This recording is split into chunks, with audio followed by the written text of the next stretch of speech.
Tonight, we drift into the Milford Sound Basin, where rain-dark cliffs rise from still water, and ancient ice has left its quiet handprint on every wall. Settle in and let your breathing slow. We are not hurrying anywhere tonight, only following the shape of stone downward, through mist, shadow, water, and memory. The air around you is cool and wet, with the clean scent of rain on rock, and the faint salt of the Tasman Sea resting beneath it. Above the Milford Sound Basin, cloud moves low across the mountains, softening the peaks until they seem almost asleep. You can feel the world narrowing gently around us, as if the valley itself is drawing one long breath. This place is often called a sound, but it was made as a fjord, carved by ice, moving slowly through stone. We begin near the waterline, where the basin is calm and dark, and the cliffs lift almost straight upward from the surface. They don't rise like ordinary hills, with room to wander and widen. They rise like walls, smooth in places, broken in others, their faces streaked with silver threads of water.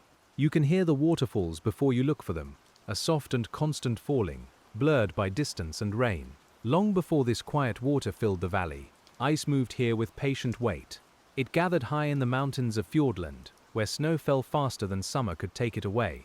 Layer by layer, that snow pressed into firn, and then into glacier ice, dense and blue in its hidden depths.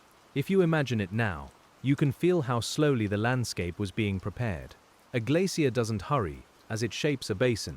It leans, presses, grinds, and carries.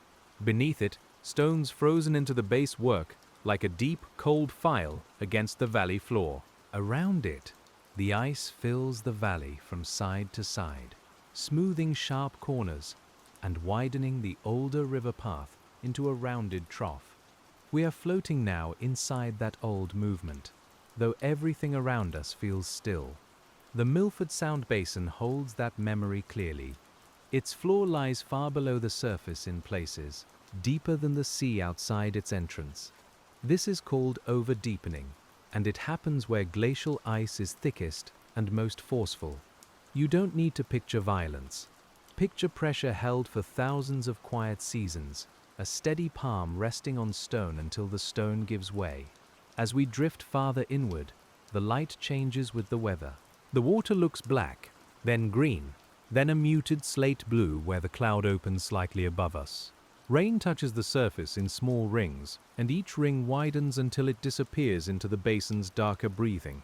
The cliffs hold the sound close, so even a distant fall seems to arrive beside your ear. The mountains here were already ancient before the ice came. They were lifted, fractured, folded, and weathered by forces far older than the glaciers themselves. But the glaciers gave the Milford Sound Basin its recognizable shape: the long, steep-sided hollow, the deep submerged floor, the hanging side valleys where water now drops in pale ribbons. You can look upward and see where smaller glaciers once joined the main one, like quiet tributaries of cold. Those hanging valleys are part of the basin's softness. They sit high above the water, because smaller glaciers could not cut as deeply as the main trunk of ice. When the ice melted back, those side valleys were left suspended above the fjord floor. Now rain and snowmelt spill from them, falling through fern-dark air, turning old glacial geometry into sound. You may notice how close everything feels here. Water, cliff, moss, cloud, and sky come together with very little open space between them. Even the rain seems to have no far distance to cross. It falls from a low grey ceiling, brushes the rock, and joins the basin almost at once. We move through that closeness slowly, letting the Milford Sound Basin gather around us. The water beneath us is not only seawater. A thin layer of fresh rainwater often lies on top, stained gently by tannins washed from the forest and soil. Under that softer, darker surface, salt water fills the deep fjord, cooler and heavier. If you could lower your hand through those layers, you might imagine the temperature changing by degrees, a faint shift from rain to sea, from surface to depth. This layered water makes the basin feel even more enclosed. The dark freshwater lens dims the light, so the underwater world becomes shadowed earlier than it might elsewhere. In that dimness, animals more often associated with deeper water can live nearer the surface. The basin becomes a calm meeting place between mountain rain and ocean depth, between glacier memory and living sea. And as we move inward, the story of the ice becomes easier to feel, because the walls grow taller around us and the old valley floor lies hidden beneath the water. The glacier that carved this place once filled almost all this space. It pressed against both sides of the valley, thick enough to smooth rock hundreds of meters above where we now drift. The thought is large, but it can be held gently. Imagine, for a moment, not the crack of breaking ice, but the hush after snowfall. Snow settles on the high ridges of fjordland, softening edges, filling hollows, covering tussock and stone. More snow comes, and then more, until the lower layers are compressed into something denser and older feeling. Under its own weight, the ice begins to flow, not like water in a stream, but like a long, silent body answering gravity. That flow followed the valley down toward the sea. It gathered rock fragments from the mountain walls and carried them inside itself. At its base, those fragments scraped and polished the valley floor. Along its sides, the ice plucked blocks from cracked bedrock, loosening them where water froze and expanded in small hidden fractures. Over time, these quiet processes deepened and widened the basin. You can still sense that work in the shape around us. The valley is not narrow and sharp like a river gorge. It is broad at the bottom, steep at the sides, and rounded in its hidden floor. The ice changed the valley's cross-section into a U shape, though here the lower half is drowned beneath still fjord water. We are floating in the upper air of an old glacial trough. The cliffs of the Milford Sound Basin carry small textures that tell this same story. Some rock faces are smoothed as if they have been stroked for a very long time. Others are broken and blocky, shaped by frost, rain, and the relaxation of stone after the ice withdrew. Moss finds the damp places. Ferns cling to ledges. Trees lean from improbable cracks, their roots holding where the mountain allows them to rest. When the glacier finally melted back, the sea entered the carved hollow. It filled the over-deepened valley, and the basin became a fjord, though the name Milford Sound remained. A sound is usually a drowned river valley, but this place was cut by ice. That distinction is quiet, but it matters. It tells us that the still water beneath us is resting in a space made by glaciers. The entrance to the fjord holds another clue. Many glacial fjords have a sill near the mouth, a shallower threshold where ice was less erosive, or where sediment and rock were left behind. Beyond that sill, the basin deepens again. It is like crossing a low stone lip into a hidden room of water. We don't need to see it directly to feel the design of it beneath us. As we sink in thought below the surface, the outside world grows faint. The rain becomes a muted tapping overhead. The cliffs become darker shapes. The water has that cool mineral smell that belongs to wet rock and shadow. You can imagine tiny particles drifting in it, grains of stone, threads of organic matter, the slow remains of forest and mountain moving toward the basin floor. Those particles are part of the present landscape, just as ice is part of the past. Every rainfall washes a little more material down the walls. Every stream carries fine sediment into the fjord. Every waterfall writes lightly on the same cliffs the glaciers once carved deeply. The Milford Sound Basin is not finished, and yet it changes so slowly that, from where we drift, it feels almost perfectly still. Below the reflective surface, the basin holds a quiet vertical world. Near the top, fresher water darkens the light. Beneath it, salt water steadies the deeper layers. Along the rock walls, life attaches itself where it can, using ledges, cracks, and shadowed slopes. You might picture sponges, corals, anemones, and small fish moving without hurry through green-black water, each life adjusted to this enclosed and rain-fed fjord. The darkness here is not empty, it is sheltering. Because the surface layer absorbs light, some deep-water species can live much shallower than they would in open ocean. Black corals, delicate and branching, can be found within reach of dim-filtered light, lifted upward by the basin's unusual conditions. We pass them in imagination, not as spectacle, but as quiet signs of how place shapes life. The ice carved the room, and the rain prepared the light. That is one of the gentle truths of Milford Sound. Geology gives the basin its depth and form, while weather gives it mood and shadow. You can feel both at once as we float here, with cold stone rising beside us and mist folding through the high trees. Nothing needs to announce itself. Everything is already speaking softly. And as we drift farther along the Milford Sound Basin, the valley seems to close behind us, and the old path of the glacier guides us inward with almost no effort. The water remains calm beneath the rain. The walls remain dark and wet. Our descent is not only downward now, but backward through time, following the hollow where ice once moved, and where silence has gathered ever since. The deeper we follow that hollow, the more the Milford Sound Basin begins to feel like a long, submerged valley of memory. You can sense the glacier's path in the way the walls lean inward, in the way the water gathers its darkness close. The basin doesn't ask you to understand it quickly. It lets you drift beside its stone and learn by shape, by shadow, by the cool breath of rain. High above us, where the peaks disappear into cloud, the first ice would have formed in sheltered basins and shaded cirques. Snow lingered there through summer, growing firmer as each new season pressed down upon the last. You can imagine placing your hand into that old snow, feeling softness become grain, then weight, then something almost blue and glassy with time. The glacier began as patience made visible, and its patience moved downhill. As it moved, it gathered more ice from side valleys, becoming thicker as the valley narrowed toward the coast. This thickness mattered because pressure was the glacier's quiet tool. A thin glacier smooths and scratches, but a thick one deepens the world beneath it. In the Milford Sound Basin, the main trunk of ice became heavy enough to carve below sea level, shaping a hollow that would later hold dark water. We are drifting now through the result of that weight, and the water beneath us seems to carry a memory of compression. Nothing here feels open in the ordinary way. The basin is deep, narrow, and enclosed, with mountains standing close enough to make the sky seem like a pale ribbon overhead.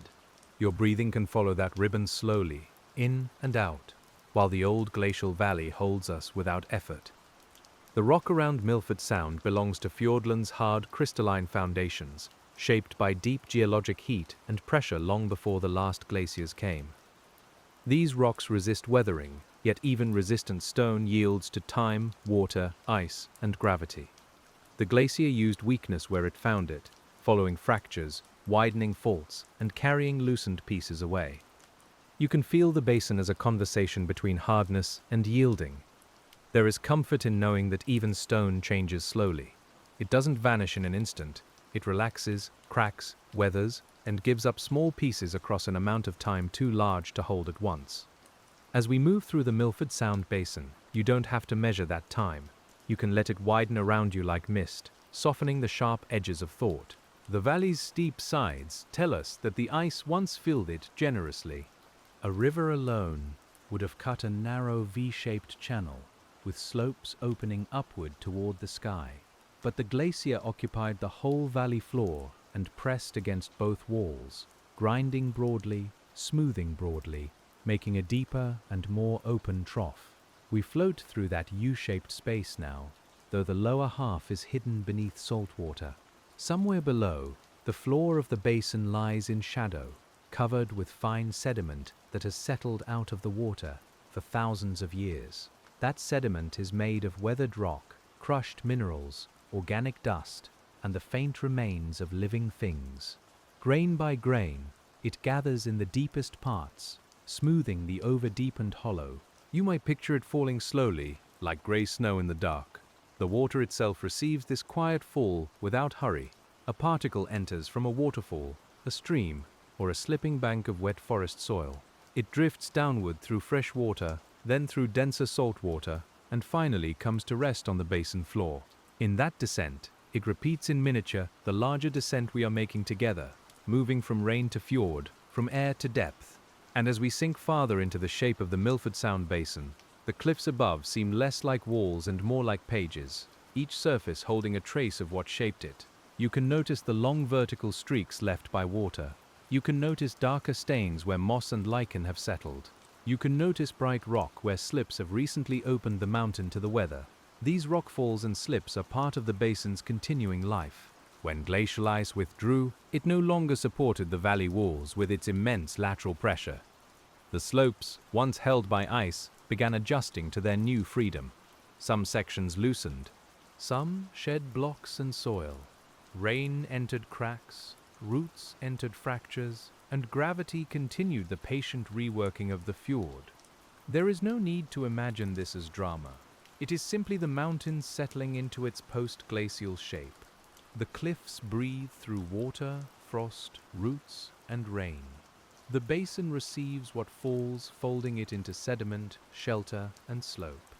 When you look at Milford Sound in mist, with waterfalls tracing the cliffs like pale threads, you are seeing a landscape still learning its own quiet balance. The rain here is abundant, and it arrives with a softness that can last for hours. It wets the forest until leaves shine like polished green stone. It runs down trunks, gathers along moss, then spills over the cliffs in hundreds of temporary falls. You can smell damp bark and wet mineral surfaces, and you can hear the whole basin filling with a low, continuous hush. This rain helps create the dark surface layer that makes Milford Sound so unusual. Fresh water from the mountains spreads over the denser seawater, and tannins from the forest stain it like weak tea. That stained layer absorbs sunlight and dims the water below, so even near the surface, the fjord can feel like a deeper ocean, with light softened, scattered, and quieted before it reaches the life beneath. You are not descending through bright tropical water here. You are floating through green shadow and rain-cooled stillness. The light loses itself gently, not suddenly, becoming less a beam and more a presence. The basin seems to take the day into itself and fold it away. That folding is part of the sleep of this place, a dimness made from forest, water, and cloud. Along the submerged rock walls, the living community changes with depth, light, and water chemistry. Sponges filter the water slowly, drawing nourishment from suspended particles. Anemones open like soft stars in the current. Black corals, which are not truly black when alive, hold their branching forms in the dim layer where the fjord behaves like deeper sea. We pass them quietly, as if passing lamps in a submerged chapel. These animals live by waiting well. They don't chase the day.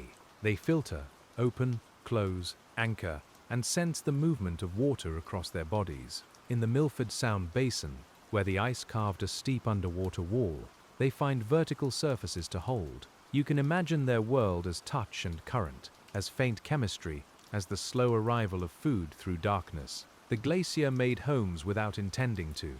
It cut the basin deeply and steeply, giving future life shaded walls, ledges, and drowned valleys. It left behind a geometry that water could fill and living things could use. This is one of the quiet wonders of glaciation. A cold force from the past becomes shelter in the present, and the shape of erosion becomes a place to rest. As we drift onward, the waterfalls continue their slow speaking above us.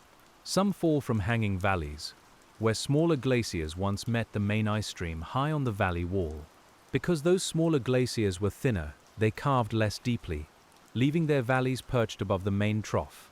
Now water makes the descent that ice did not, dropping from ledge to basin in long white threads. You can feel how this connects the upper world to the lower one. Rain falls on peaks, gathers in alpine hollows, crosses forest, and then leaves the cliff edge in a pale veil. It enters the fjord with a cool sound, stirring the surface and adding another thin layer to the water. In this way, the Milford Sound Basin is always being linked, top to bottom, cloud to floor. Some waterfalls are permanent, fed by lakes, streams, and steady catchments. Others appear after heavy rain, brightening the walls for a while, and then fading as the slopes drain. You may see them as temporary lines of silver on dark stone.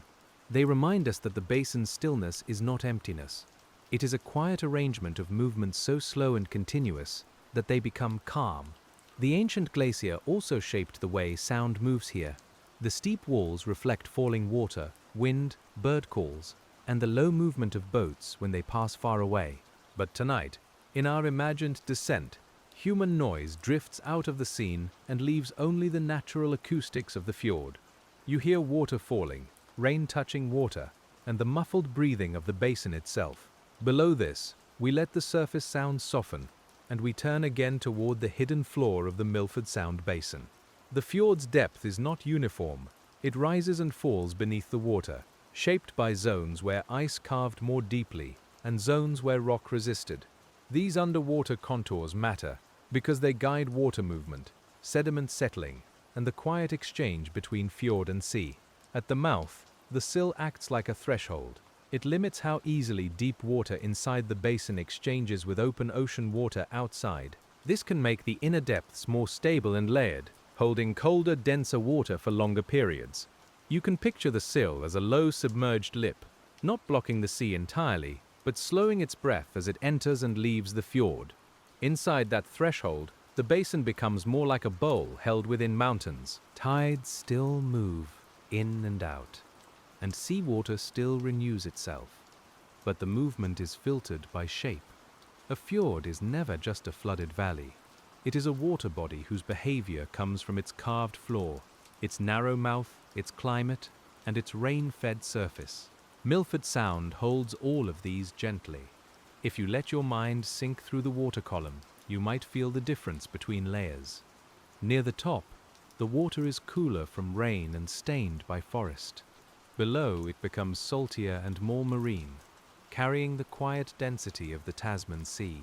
These layers don't sit perfectly still, yet they keep their character, like blankets placed one over another in the dark. The science of this layering is simple enough to rest inside. Fresh water is lighter than salt water, so it tends to float above it. Tannin-stained freshwater also blocks light, which changes the underwater habitat. The basin's steep sides and deep floor then hold that habitat in place, creating conditions where the near-surface world resembles a deeper one. You can feel how one fact rests upon another. There is a gentle pleasure in seeing how connected everything is. Ice carved the basin, rain darkened the surface, forest fed the rainwater with tannins. The sill slowed deep exchange. The result is an ecosystem with its own soft logic, sheltered by mountains and shaped by ancient cold. As we float through the Milford Sound basin, each element seems to lean on the next, and as the basin draws us inward again, we can follow the older valley beneath the water, imagining the glacier at its fullest. It would have flowed down from high accumulation zones, carrying embedded rocks like quiet tools. Where pressure was greatest, melting at the base may have helped the ice slide. Where the bedrock rose, the glacier pressed over it and shaped it into smoother, rounded forms. These forms can appear as roches moutonnées, with one side smoothed by ice moving up and over, and the other side plucked more steeply as the ice pulled away. Even if we don't name them aloud in the landscape, the principle is there. One side tells of abrasion, the other tells of release. Together they show how ice can both polish and break. You can imagine kneeling beside a glacially smoothed rock near the water, placing your palm on its damp surface. It might feel cold, hard, and faintly slick beneath moss and rain. Beneath that simple touch lies an enormous history of pressure and motion. The glacier passed over such surfaces slowly, carrying sand and stones beneath it, leaving scratches that pointed along the old direction of flow. Those scratches, called striations, are like lines in a quiet notebook. They don't need to be loud to be clear. They show where ice moved and how it carried itself through the valley. In a place like Milford Sound, many signs are hidden by water, forest, and weather. Yet the large shape remains readable. The basin itself is the deepest sentence the glacier left behind. We continue along that sentence with no need to reach its end quickly. The fjord curves and narrows, the mountains gather, and the water holds the grey sky in a trembling reflection. A low mist brushes the upper forest. The air feels cool against your face, and the smell of rain becomes almost part of breathing. Everything invites you to move slowly. The forest clinging to the cliffs is also part of the post-glacial story. After the ice withdrew, bare rock and thin soils were exposed to wind, rain, and seeds. Life returned by small acts. Lichens on stone, moss in crevices, shrubs in pockets of soil, and trees where roots could find a hold. The Milford Sound basin became green again from the edges inward. That greenness softens the rock without hiding it completely. You can still see the steep glacial walls through the forest's veil. Ferns arch over wet ledges. Beeches and podocarps hold to slopes that seem too steep for resting. Epiphytes gather moisture from the air, and every leaf seems polished by the basin's rain. The whole scene feels like water becoming forest for a while. This temperate rainforest depends on the same moisture that feeds the fjord's surface layer. Rain moves through leaves, soil, streams, and waterfalls, linking the cliffs to the basin. Organic material washes down in tiny amounts, feeding microbes and small organisms. Minerals loosen from rock and enter the water. The ecosystem is not separate from the geology. It is the living edge of the glacial form. When you listen closely, you can hear that link. A stream gathers somewhere high above, hidden in moss and shadow. It crosses bedrock shaped by ice, carries particles from forest soil, and falls into the fjord. The sound reaches us softened by distance. It is not a call to wake. It is a steady reminder that the landscape is still moving. The glacier's retreat did not leave an empty basin all at once. It likely withdrew in stages, responding to changes in climate, snowfall, temperature, and the balance between accumulation and melting. As ice thinned, the valley walls emerged. As the front retreated, meltwater and sediment shifted through the hollow. Eventually, the sea occupied the space, turning glacial depth into marine stillness. You can imagine that transition as a long dimming of blue ice into dark water. First, the glacier fills the valley, creased and heavy beneath mountain shadow. Then its surface lowers, exposing polished rock and raw slopes. Meltwater runs along the edges. The ice front withdraws toward higher ground. Finally, seawater enters, and the Milford Sound Basin begins its new life as a fjord. There is something deeply restful about that change, because it reminds you that landscapes don't need to remain one thing. Snow becomes ice. Ice becomes motion. Motion becomes a carved basin. The basin fills with sea, rain, shadow, and life. Each state follows the last without needing to hurry, and tonight we follow it too, quietly enough to feel each transformation. As we descend in thought toward the basin floor, the pressure around us becomes a gentle idea rather than a force. The water above grows thicker in imagination. Sound softens, light fades. The cliff walls continue downward past where your eyes could follow. Somewhere below, sediment rests in layers, holding pollen, mineral grains, shell fragments, and the fine dust of mountains. Those layers are a kind of archive.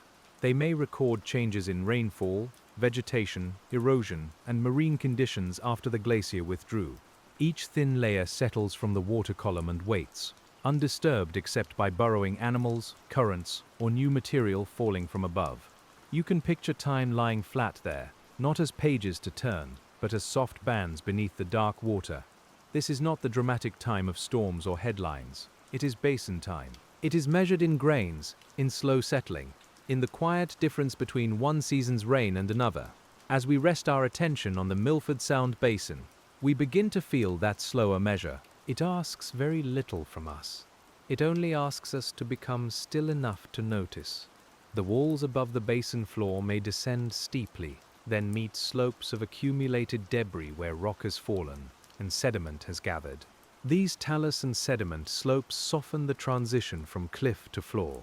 They provide surfaces where small animals move, feed, and shelter. In the dimness, their motions are modest and precise. A small fish turns, a brittle star reaches, a shell rests half buried in silt. Even in darkness, the fjord is not lifeless. Bacteria work invisibly. Filter feeders draw sustenance from the water. Small crustaceans move through the layered world. Fish use shadow as part of their ordinary lives. The basin's life doesn't need brightness to be complete. It has adapted to dimness, depth, and enclosed water, and we can let that adaptation feel peaceful rather than strange. The old ice shaped the stage, but the present water writes the daily rhythm. Tides move quietly through the sill. Rainwater spreads across the top. Wind touches the surface when the weather opens. Freshwater streams pour from the walls after storms, carrying fine sediment in pale plumes. These processes mix, settle, separate, and return, making the Milford Sound Basin a living pattern. You might imagine looking down from above on a rainy day. The fjord appears dark and narrow, a long black mirror between mountains. Waterfalls brighten the edges. Clouds hang low enough to hide the highest ridges. From that view, the basin seems almost simple, But beneath the surface, the shape left by ice creates depth, layers, thresholds, habitats, and a hidden architecture of calm. And as we move further inward, the named places of Milford Sound become less like landmarks and more like presences in the mist. Mitre Peak rises near the basin with its steep, recognizable form, though tonight we let it remain softened by cloud. Its slopes descend sharply toward the water, showing again how the glacial trough cut deeply beside the mountains. You can feel its height without needing to look up. The peak, the cliffs, and the water belong to one sculpted system. The glacier did not carve the mountain out of nothing, but it emphasized relief, deepened valleys, and made the contrast between summit and basin more profound. This is why Milford Sound feels so vertical. The distance from peak to fjord floor is immense, yet your senses receive it as one continuous descent. That vertical feeling is part of the sleep of this landscape. Your mind can slide down the walls with the rain, from cloud to forest, from forest to bare rock, from bare rock to water. The motion is gentle and repeated, down the cliff, into the fjord, through the dim layer, toward the basin floor. All of it belongs to the same falling. The ancient glacier also influenced where water gathers on land today. It left behind steep catchments, polished surfaces, and basins that collect rain. Streams respond quickly because slopes are sharp and soils may be thin. After rain, the cliffs seem to awaken with movement, though the movement remains soft from a distance. Water finds every route the old ice exposed, deepened or prepared. You can hear it in the constant variation of falling sound. One waterfall is broad and airy, another is thin and silver, another breaks against ledges before reaching the fjord in mist. Together, they make a soundscape that belongs to Milford Sound Basin, as surely as the deep water does. The glacier shaped the walls, and the walls now teach the rain how to sing. There are days when mist erases the upper valley completely. The water remains visible, but the peaks vanish into a pale ceiling. On those days, the basin feels even more enclosed, like a room made of weather. You might feel cool droplets on your skin, and the air might taste faintly of salt and wet leaves. The old glacial walls stand close, unseen but strongly present. This hiddenness suits the fjord. Much of what matters here is concealed, under water, under forest, under cloud, or under time. The over-deepened floor cannot be seen from the surface. The striations may be covered by moss. The sill lies beneath tide and swell.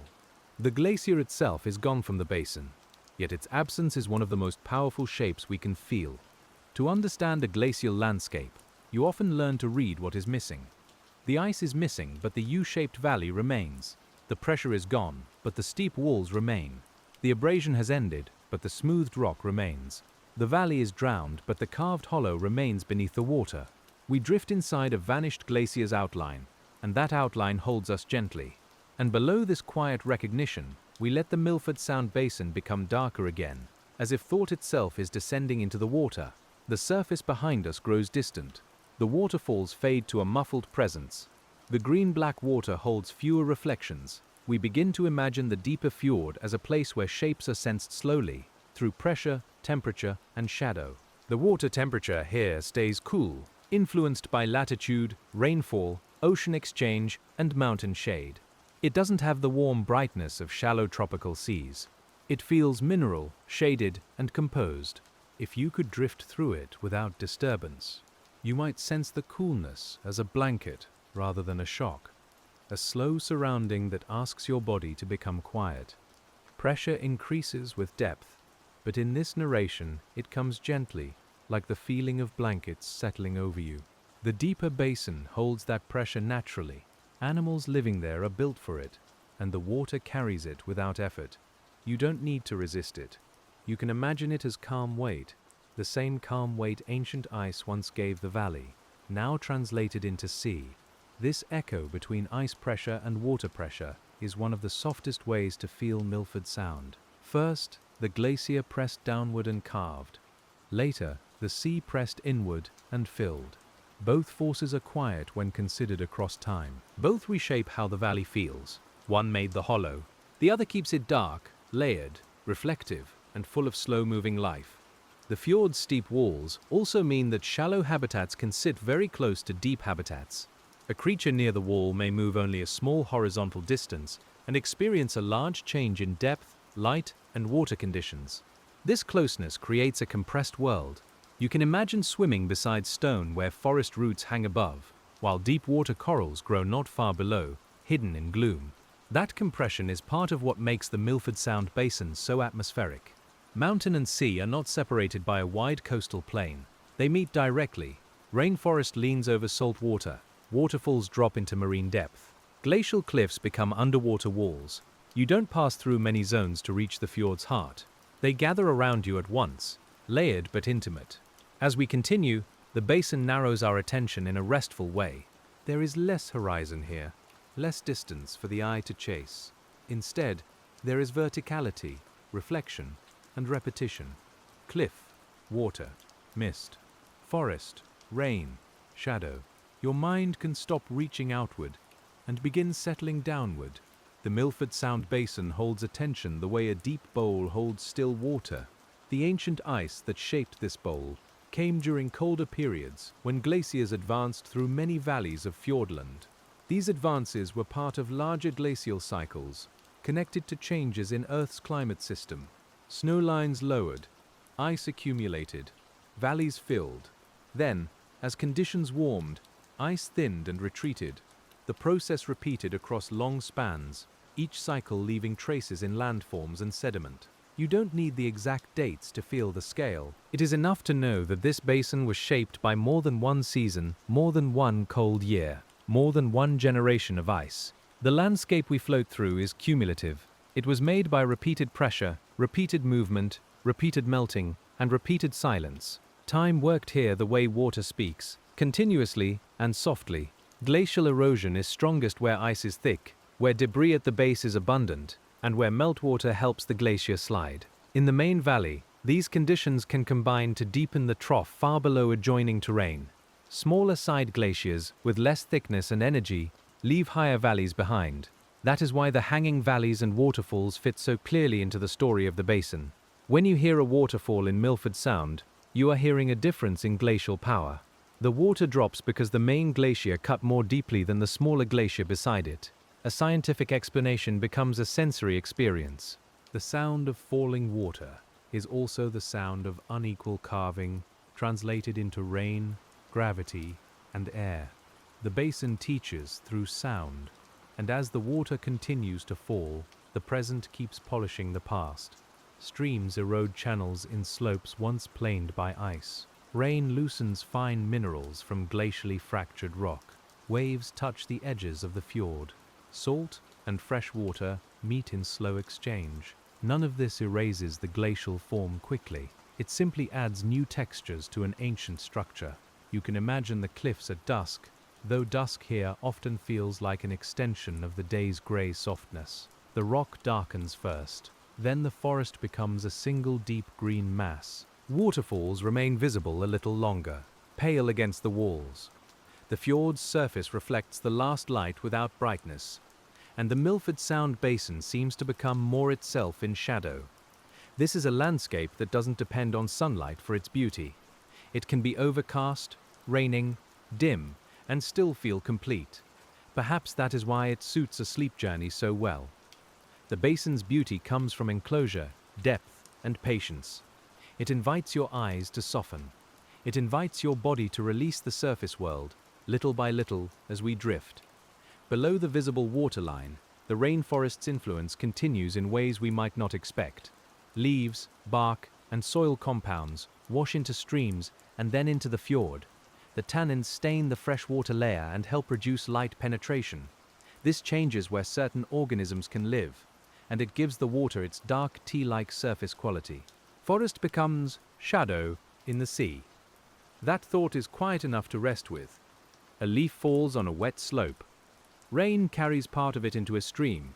The stream reaches the fjord. Its dissolved color spreads across the surface, dimming light for corals and fish below. In this way, the forest participates in the underwater world, and the underwater world remembers the forest in darkness. We continue through the Milford Sound Basin as if through a long, breathing corridor. The walls are close, but not confining.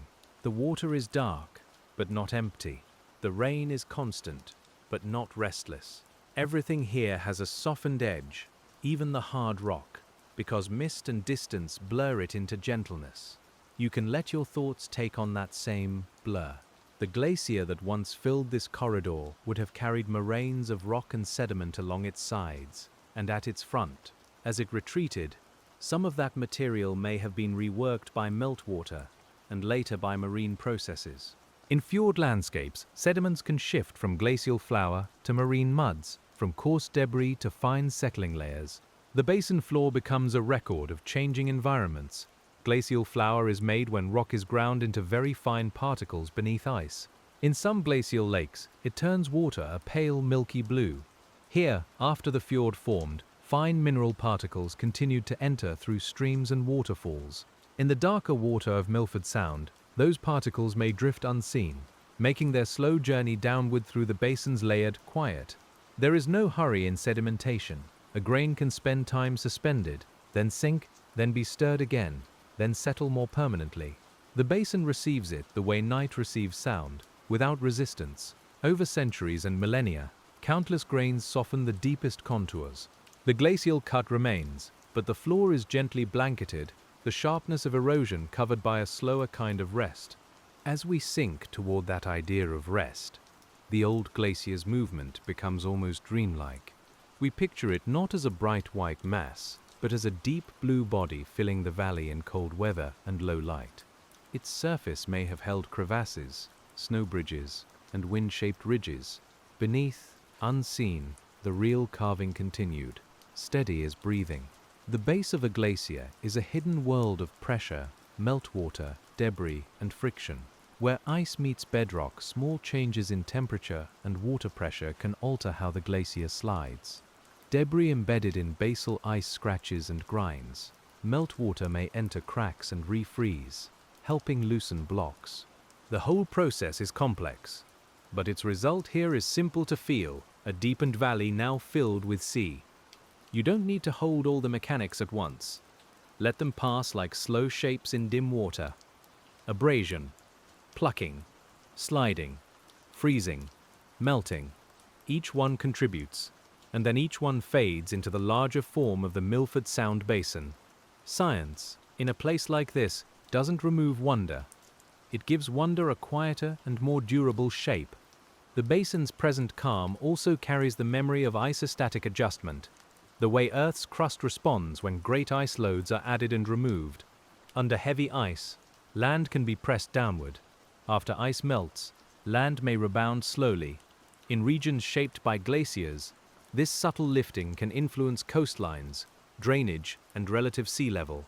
The ground itself answers ice with long patience. Here, the details are local and complex, tied to tectonics, sea level, erosion, and the timing of deglaciation. But the broader feeling remains restful. Even the crust beneath us is not fixed in a simple way. It moves, adjusts, responds, and settles over deep time. As we float in the Milford Sound Basin, stillness becomes less like absence and more like very slow motion. The mountains of Fjordland are also shaped by heavy rainfall, which speeds chemical weathering and slope processes. Water enters cracks and carries minerals away. Roots widen small openings. Frost may work at higher elevations. Rock loosens and falls, then becomes part of slopes, streams, and fjord sediment.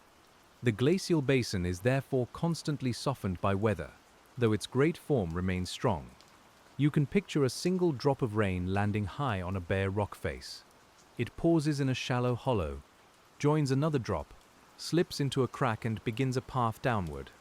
It may freeze, thaw, dissolve a trace of mineral, feed a lichen, or fall freely into air. Eventually it may reach the basin, adding its small voice to the dark water.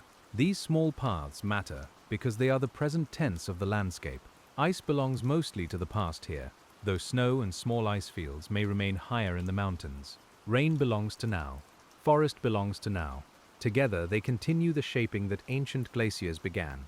making the Milford Sound Basin feel alive in a quiet, geologic way. And as we drift on, we can let the valley's scale become comforting rather than overwhelming. The cliffs are immense, but they do not demand anything from us. The water is deep, but it holds its depth calmly. The time involved is vast, but we don't need to count it. We only need to move with the basin's pace. That pace is slower than ordinary thought. It is slower than a day of rain, slower than a growing tree, slower than a shoreline changing after a storm. It is the pace of ice thickening over centuries, of rock yielding grain by grain, of sediment gathering where light no longer reaches clearly. When your breath slows beside it, your body may begin to understand. The Milford Sound Basin has a way of making the surface world feel distant. Even though the mountains rise sharply above, the fjord pulls attention downward. Reflections deepen the cliffs, making them seem to continue below the water. Mist erases edges. Rain joins sky and sea. You may feel as if you are floating between two valleys, one of rock above and one of shadow beneath. This mirrored feeling comes from the water's calmness between weather movements. A still fjord surface can hold the cliffs with almost perfect softness, turning geology into reflection. The glacier carved the actual basin, but the water creates a second, temporary basin of light and image. When you look into it, the mountain appears to sink, and we sink with it in thought. The reflection is never fixed for long. A raindrop opens a ring, a faint breeze wrinkles the cliff's dark outline, a waterfall disturbs the surface where it enters. Tides lift and lower the whole mirror slightly. These small changes keep the basin from becoming static, but they never break its calm. They only remind us that rest can include movement. Below the surface, the walls may host communities arranged by depth. Nearer the freshwater layer, conditions can fluctuate with rainfall and runoff. Deeper down, marine conditions become steadier. Species sort themselves according to what they can tolerate and what they need. Each organism holds a place in the basin's gradient, and each place exists because ancient ice made such steepness possible. You can imagine moving one hand along the underwater wall, not touching, only following the thought of it. The stone descends past algae, past encrusting animals, past dim corals and sponges, past small ledges where sediment gathers. The slope continues into a darkness that feels cool and dense. We do not need to reach the bottom yet. We only let the descent continue. And as the descent continues, we return to the first shaping of the valley, before ice occupied it. A river likely cut along structural weaknesses, carrying water from the mountains toward the coast. The valley existed before the glacier, but it was narrower and less deeply carved. Then ice arrived and transformed that fluvial line into a fjord basin, widening the old path into a trough. This relationship between river and glacier is common in mountain landscapes. Rivers prepare routes. Glaciers enlarge them. After the ice retreats, rivers and streams return, now occupying a world made larger than before. In Milford Sound, seawater also entered, so the old drainage path became a marine inlet. The basin is therefore layered not only with sediment, but with histories of water in different forms. Liquid water cut first, frozen water deepened, seawater filled, rainwater darkened. Each form of water changed the basin in its own way, and all of them remain present in the story we are following. You can feel why this landscape belongs so naturally to sleep. It is water remembering itself through forms, moving from river to ice, to fjord to rain. The cliffs continue to rise around us as though they were listening. On damp ledges, plants hold the thinnest soils with intricate roots. Their leaves catch mist and slow-falling water. When they die, they add organic matter to places where new life can root. Over long periods, even sheer glacial rock becomes softened by green patches, though the steepness always remains. That steepness controls the ecosystem's texture. Soil cannot gather deeply on many slopes, so forest may cling in mats and pockets. When the weight of saturated vegetation grows too great, sections can slip away, exposing raw rock again. Then colonization begins anew. This cycle of growth, slipping, exposure, and regrowth gives the Milford Sound Basin a living surface over its ancient walls. You may see pale scars on the cliffs where slips have happened. In time, they darken. Lichens arrive first, then mosses, then small plants where moisture and minerals allow. The scar becomes less sharp. The forest returns slowly, not erasing the event, but folding it into the basin's texture. This is another kind of sleep rhythm, disturbance softened by time and rain. As we float past those walls, there is no need to separate geology from tenderness. The hard facts are gentle enough: ice carved, rain falls, roots hold, water layers, sediment settles, corals grow in dimness. Each statement can be true without becoming sharp. The Milford Sound Basin is precise in its science and soft in its presence. The word basin itself is restful. It suggests a held space, a hollow that receives. Here the basin receives mountain water, marine tides, cloud shadow, fallen leaves, mineral grains, and the long memory of ice. It receives them without hurry. It does not display them all at once. It keeps some things hidden in depth, where they can settle slowly. And as we sink a little further, we can imagine the old glacier thinning under a warming climate, its surface lowering year by year. The pressure on the walls eased. Meltwater channels formed along the margins. Sediment-laden streams braided across exposed ground. Rock that had been buried under ice met air, rain, and sunlight again. The valley began its slow transition toward fjord. At first, the newly exposed landscape would have seemed raw. Bare rock, unstable slopes, meltwater, and cold winds would have marked the retreating ice margin. But rawness does not last unchanged. Weathering begins immediately. Microbes and lichens colonize. Fine sediment gathers in hollows. Plants arrive where they can. The basin's green softness, so complete today, began with these small first returns. You can feel that return as a comfort. Even after ice, life came back quietly. It did not need to announce itself. It found wet stone, small cracks, mineral dust, and the patience of rain. Over time, the cliffs grew green. The water grew layered. The fjord became a place of sheltering dimness.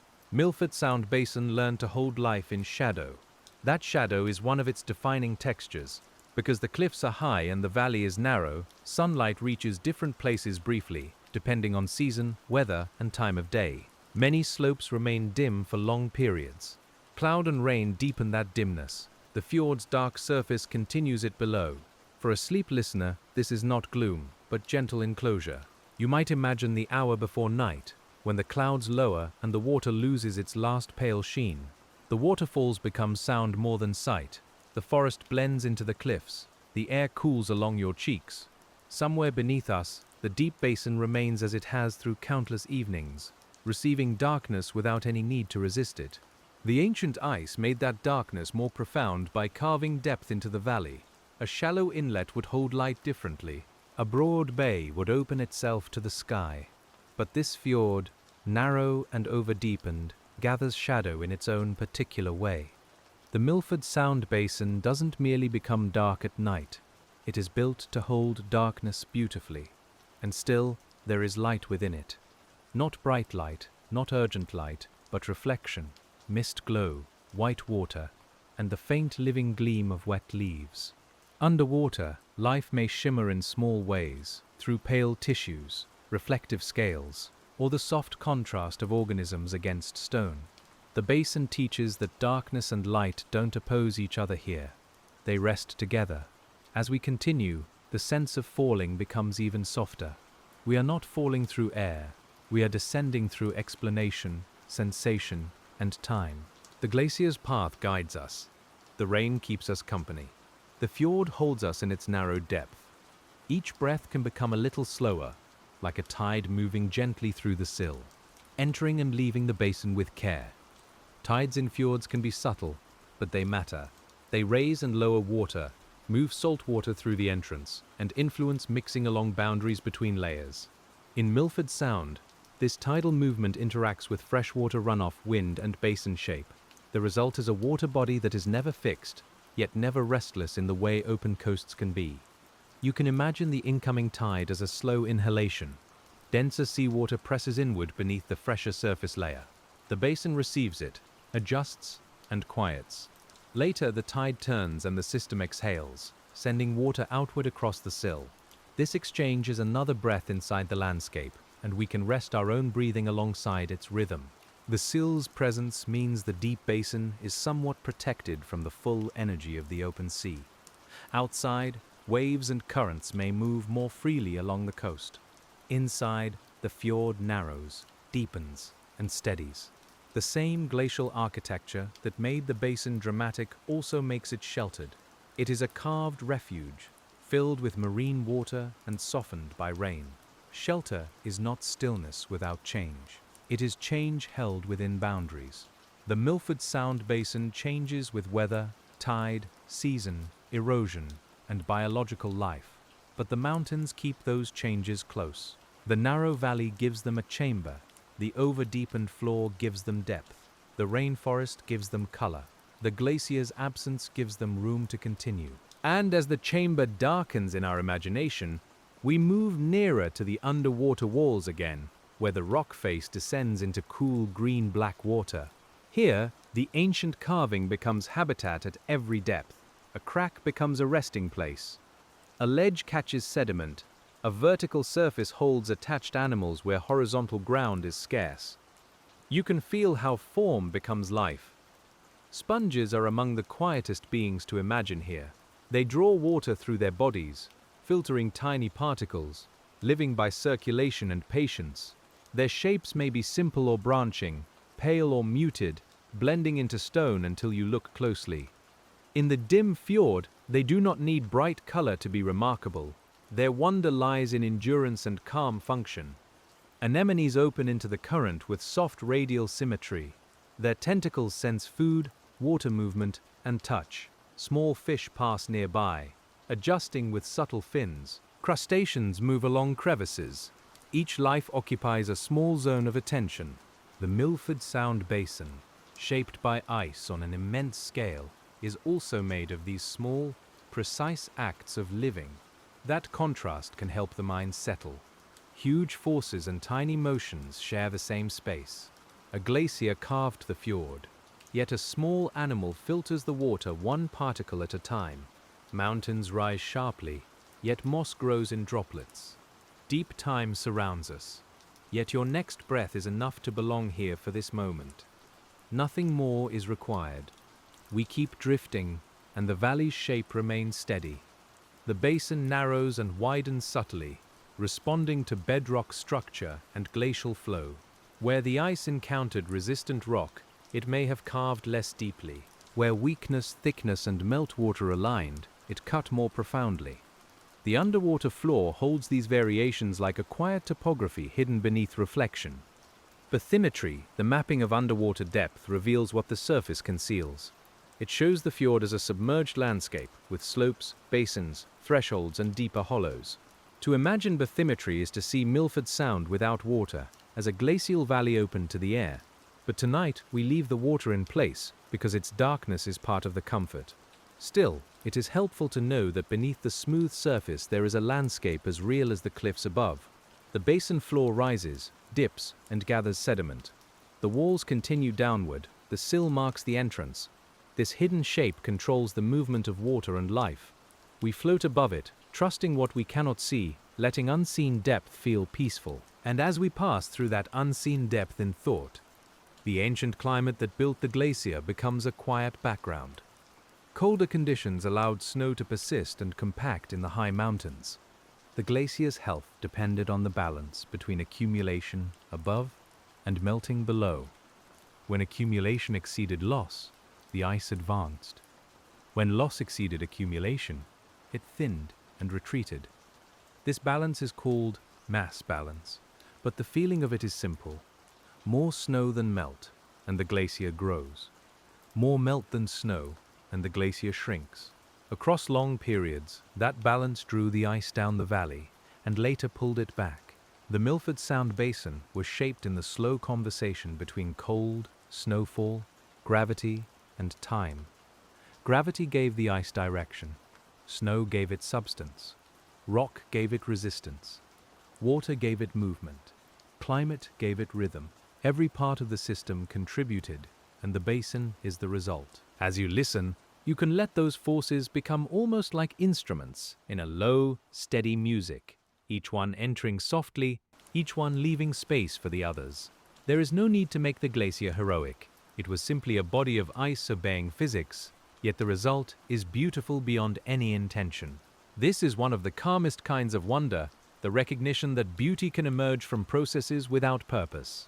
The Milford Sound Basin was not designed for us, and still it can help us rest. As we move deeper through the narration, the rain above seems to soften further. The drops are smaller now in imagination, or perhaps we are farther below them. Their sound becomes a texture rather than a series of impacts. The waterfalls blend into one broad hush. The basin's darkness gathers around the edges of thought, like a cool blanket. The freshwater layer near the surface may be only a few meters thick at times, though its effect on light can be profound. It spreads gently because it is less dense, and its tannin-stained darkness changes the underwater scene. Below it, clearer saltwater may hold marine organisms in dim conditions, usually found deeper elsewhere. This inversion feels almost dreamlike, as if depth has risen toward the surface. You can picture deep water life lifted upward by shadow. Black corals branch in dim green water, sponges and other invertebrates attach to rock. Fish move through a quiet half-light. The basin's unusual layering allows these communities to exist closer to the air, closer to rain, closer to forest.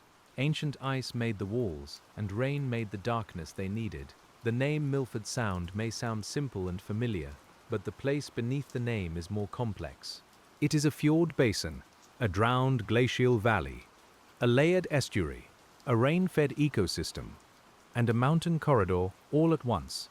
When we say Milford Sound Basin, we are naming not one object, but a relationship between ice, rock, water, and life.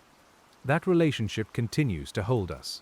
The surface receives rain, the deep receives sediment, the walls receive moss and roots, the sill receives the tide.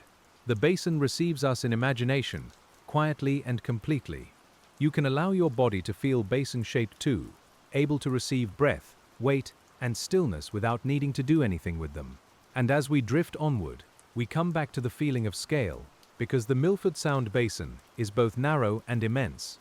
You may feel close to the walls, close enough to sense wet rock and fern, yet the vertical distance from mountaintop to fjord floor is vast. This combination creates intimacy without smallness, a sheltered place that still belongs to the ancient world. Scale in a fjord is not always easy to judge. A waterfall may look narrow until you notice the trees beside it. A cliff may seem manageable until mist clears and reveals another slope above. The water may appear shallow because it is calm, while the basin floor lies far below.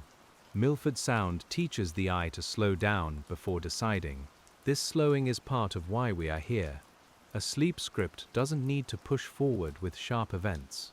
It can let the landscape unfold by degrees. The way the fjord itself reveals depth through stillness. We return to the same elements: water, ice, rain, rock, forest, each time a little lower, a little quieter, a little more settled. The glacier's erosion was strongest where basal ice carried a load of sediment and stones. These fragments scratched bedrock in the direction of movement, leaving grooves when conditions allowed preservation. Larger blocks could be plucked away from the downstream sides of obstacles, giving the valley floor an uneven sculpted texture. Later, seawater covered much of this evidence, keeping it hidden but not erased. If we could drain the basin in imagination, the floor might appear as a long glacial trough with steep sides and a complex bottom. But draining it would change the feeling too much. The water is not just filling an empty space, it completes the fjord as we know it. It gives the glacial valley its present voice, its reflection, its quiet. So we leave the water where it is, and we let it darken around us. We imagine moving along the basin at the pace of suspended sediment, the pace of a leaf stain spreading through fresh water, the pace of a tide passing over a sill. The ancient ice becomes less remote when we feel its shape holding these present motions. Above, the forests of Fjordland stand in one of the wettest inhabited edges of the world, though tonight we keep the human world outside our attention. The important thing is the rain-fed abundance of the natural system. Moisture allows moss, fern, lichen, and tree to cover surfaces that would otherwise seem too steep. The basin wears this green cover like breath, made visible. Water is everywhere in that cover. It beads on leaves, slides down roots, collects in moss cushions, and drips from branches long after rain has eased. The scent is earthy, mineral, and clean. You may imagine it entering the air over the fjord, mixing with salt and cold stone. This is not a dry glacial landscape. It is ice's old carving, softened by rain. The contrast between past cold and present wet greenness gives Milford Sound its depth of feeling. The basin was made by ice, but it is dressed by rainforest.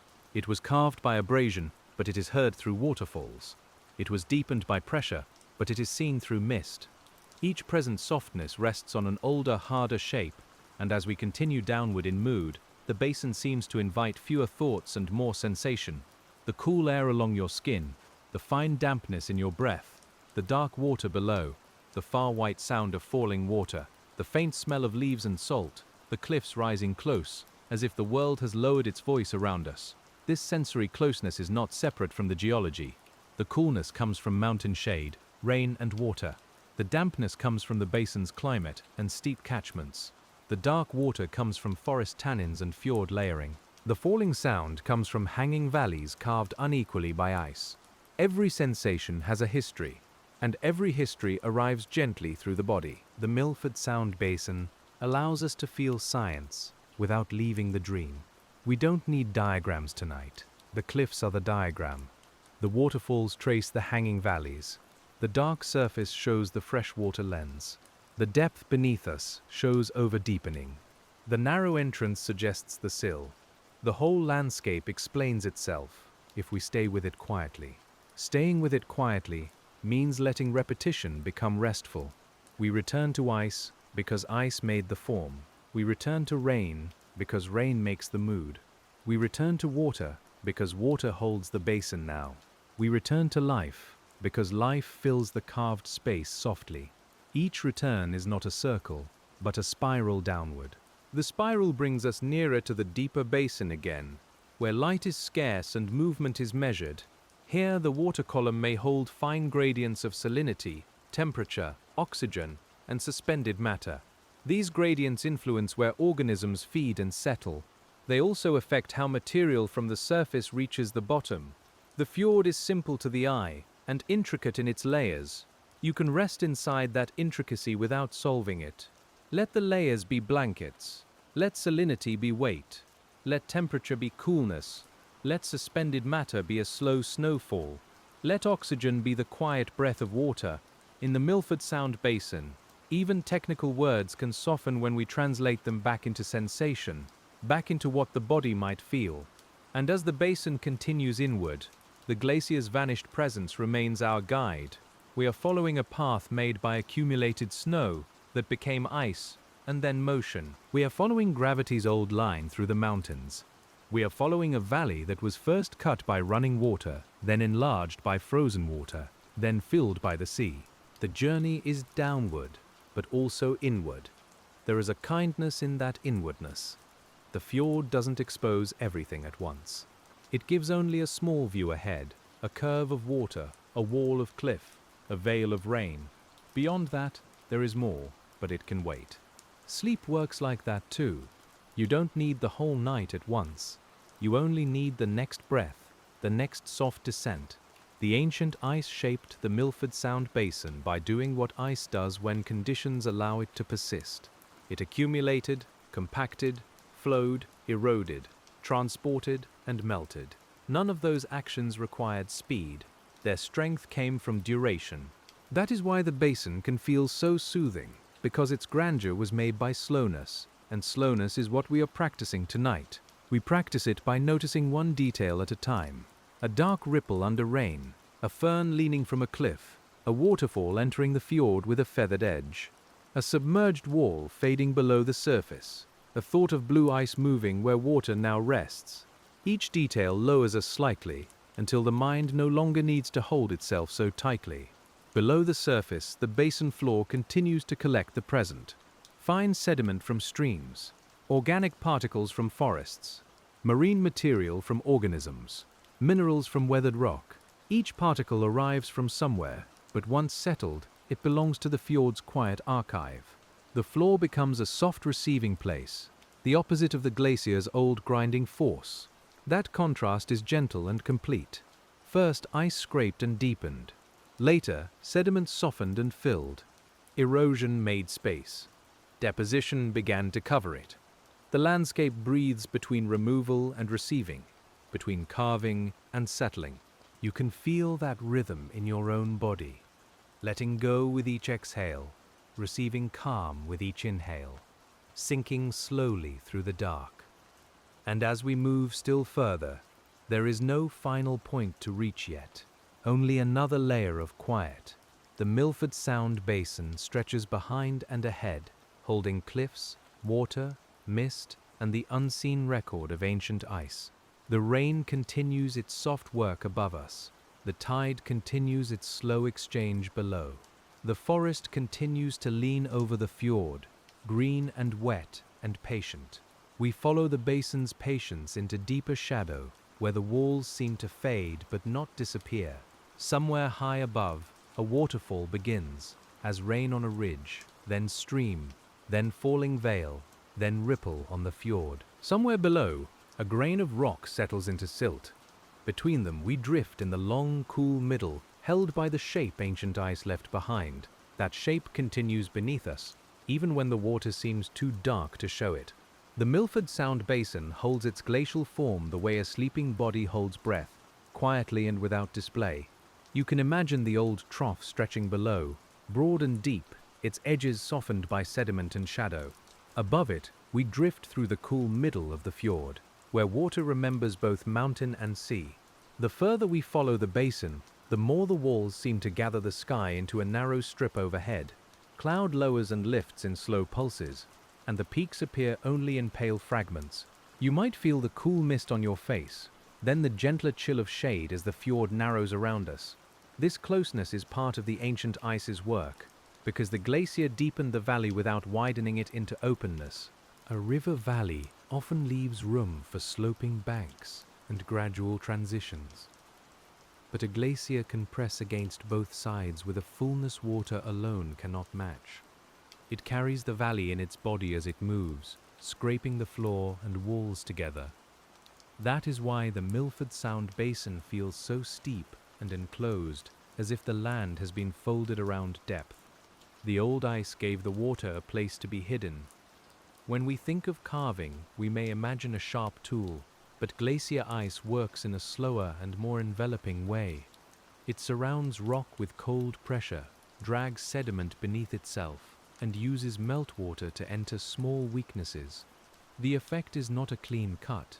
It is a long smoothing, tearing, polishing, and deepening. You can feel that long action in the basin's quiet curve. The curve of the fjord is not only visual, it guides sound, water, and weather. Rainfall echoes from wall to wall. Tides move along the narrow axis, and mist pools in the sheltered hollows. When you listen from the surface, the basin seems to hum softly with the combined voices of falling water and enclosed air. We follow that hum downward, never hurried, always returning to stillness. And as we drift through the Milford Sound Basin, we begin to notice how the glacier shaped not only the main hollow, but also the way smaller valleys meet it. These side valleys enter high suspended like shelves above the deeper trough. Their streams fall through air now, tracing the difference between a small glacier's power and the main glacier's greater depth. Each waterfall is a quiet measurement of ice.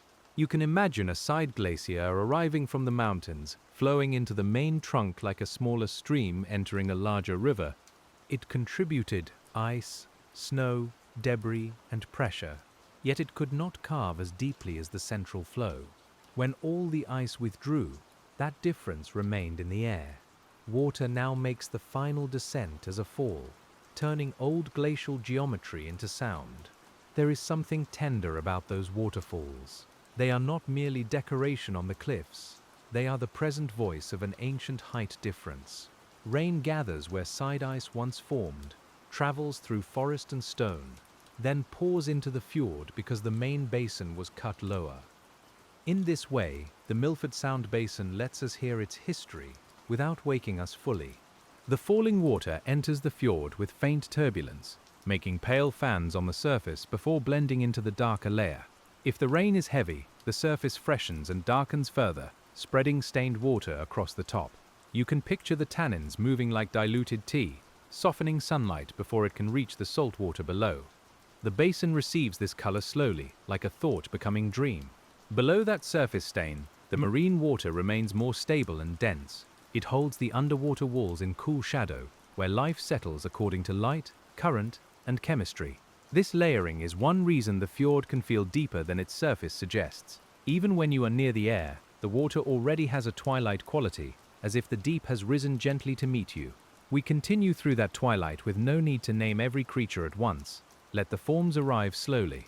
A branching coral in dim green water, a sponge with a pale porous surface. An anemone open like a small, patient flower. A fish turning its side into the faint light, then disappearing into the rock's shade. The glacier made the vertical wall they share. This is how ancient ice becomes habitat. It leaves steep rock faces beneath the water, and those faces become surfaces for attachment and shelter. It leaves deep basins, and those basins hold layered water. It leaves hanging valleys, and those valleys feed waterfalls, sediment, and nutrients. The Milford Sound Basin is not only a landform, it is a living arrangement made possible by old cold. The cold that made the glacier was not a single winter. It was a long climate state, repeated across glacial cycles when snow accumulated in the high country more reliably than it melted. You can imagine years stacking quietly upon years, each snowfall pressing the earlier one into firmer crystals. The glacier began not as movement, but as accumulation. Only after enough weight gathered did it begin to flow. That flow was slow enough to seem still if you stood beside it for a moment. But over seasons and centuries, it carried itself downhill with undeniable persistence. Ice deforms under its own weight, and basal sliding can help it move when meltwater lubricates the bed. The glacier was not solid in the simple sense. It was a dense, flowing body, answering gravity in silence. We can feel that answer now in the direction of the fjord. The valley leads from the mountains toward the sea. The basin aligns with the old gravitational path of ice, the route snow took after becoming glacier. Even filled with seawater, the Milford Sound Basin keeps that downward memory. Our drifting follows it, as if the water has inherited the glacier's slow intention. The bedrock beneath Fjordland is strong, but strength does not mean immunity. Glacial erosion exploits time and pressure. Sand-sized particles polish rock. Larger stones gouge lines. Blocks loosen along fractures and are carried away. Freeze and thaw work at exposed margins. The result is a landscape where resistant stone has still been given a softened, sculpted shape. If you imagine one of those stones embedded in the glacier's base, it becomes a tool without design. It scrapes because the ice moves. It scratches because pressure holds it against bedrock. It may eventually be released, carried farther, broken smaller, or left behind in sediment.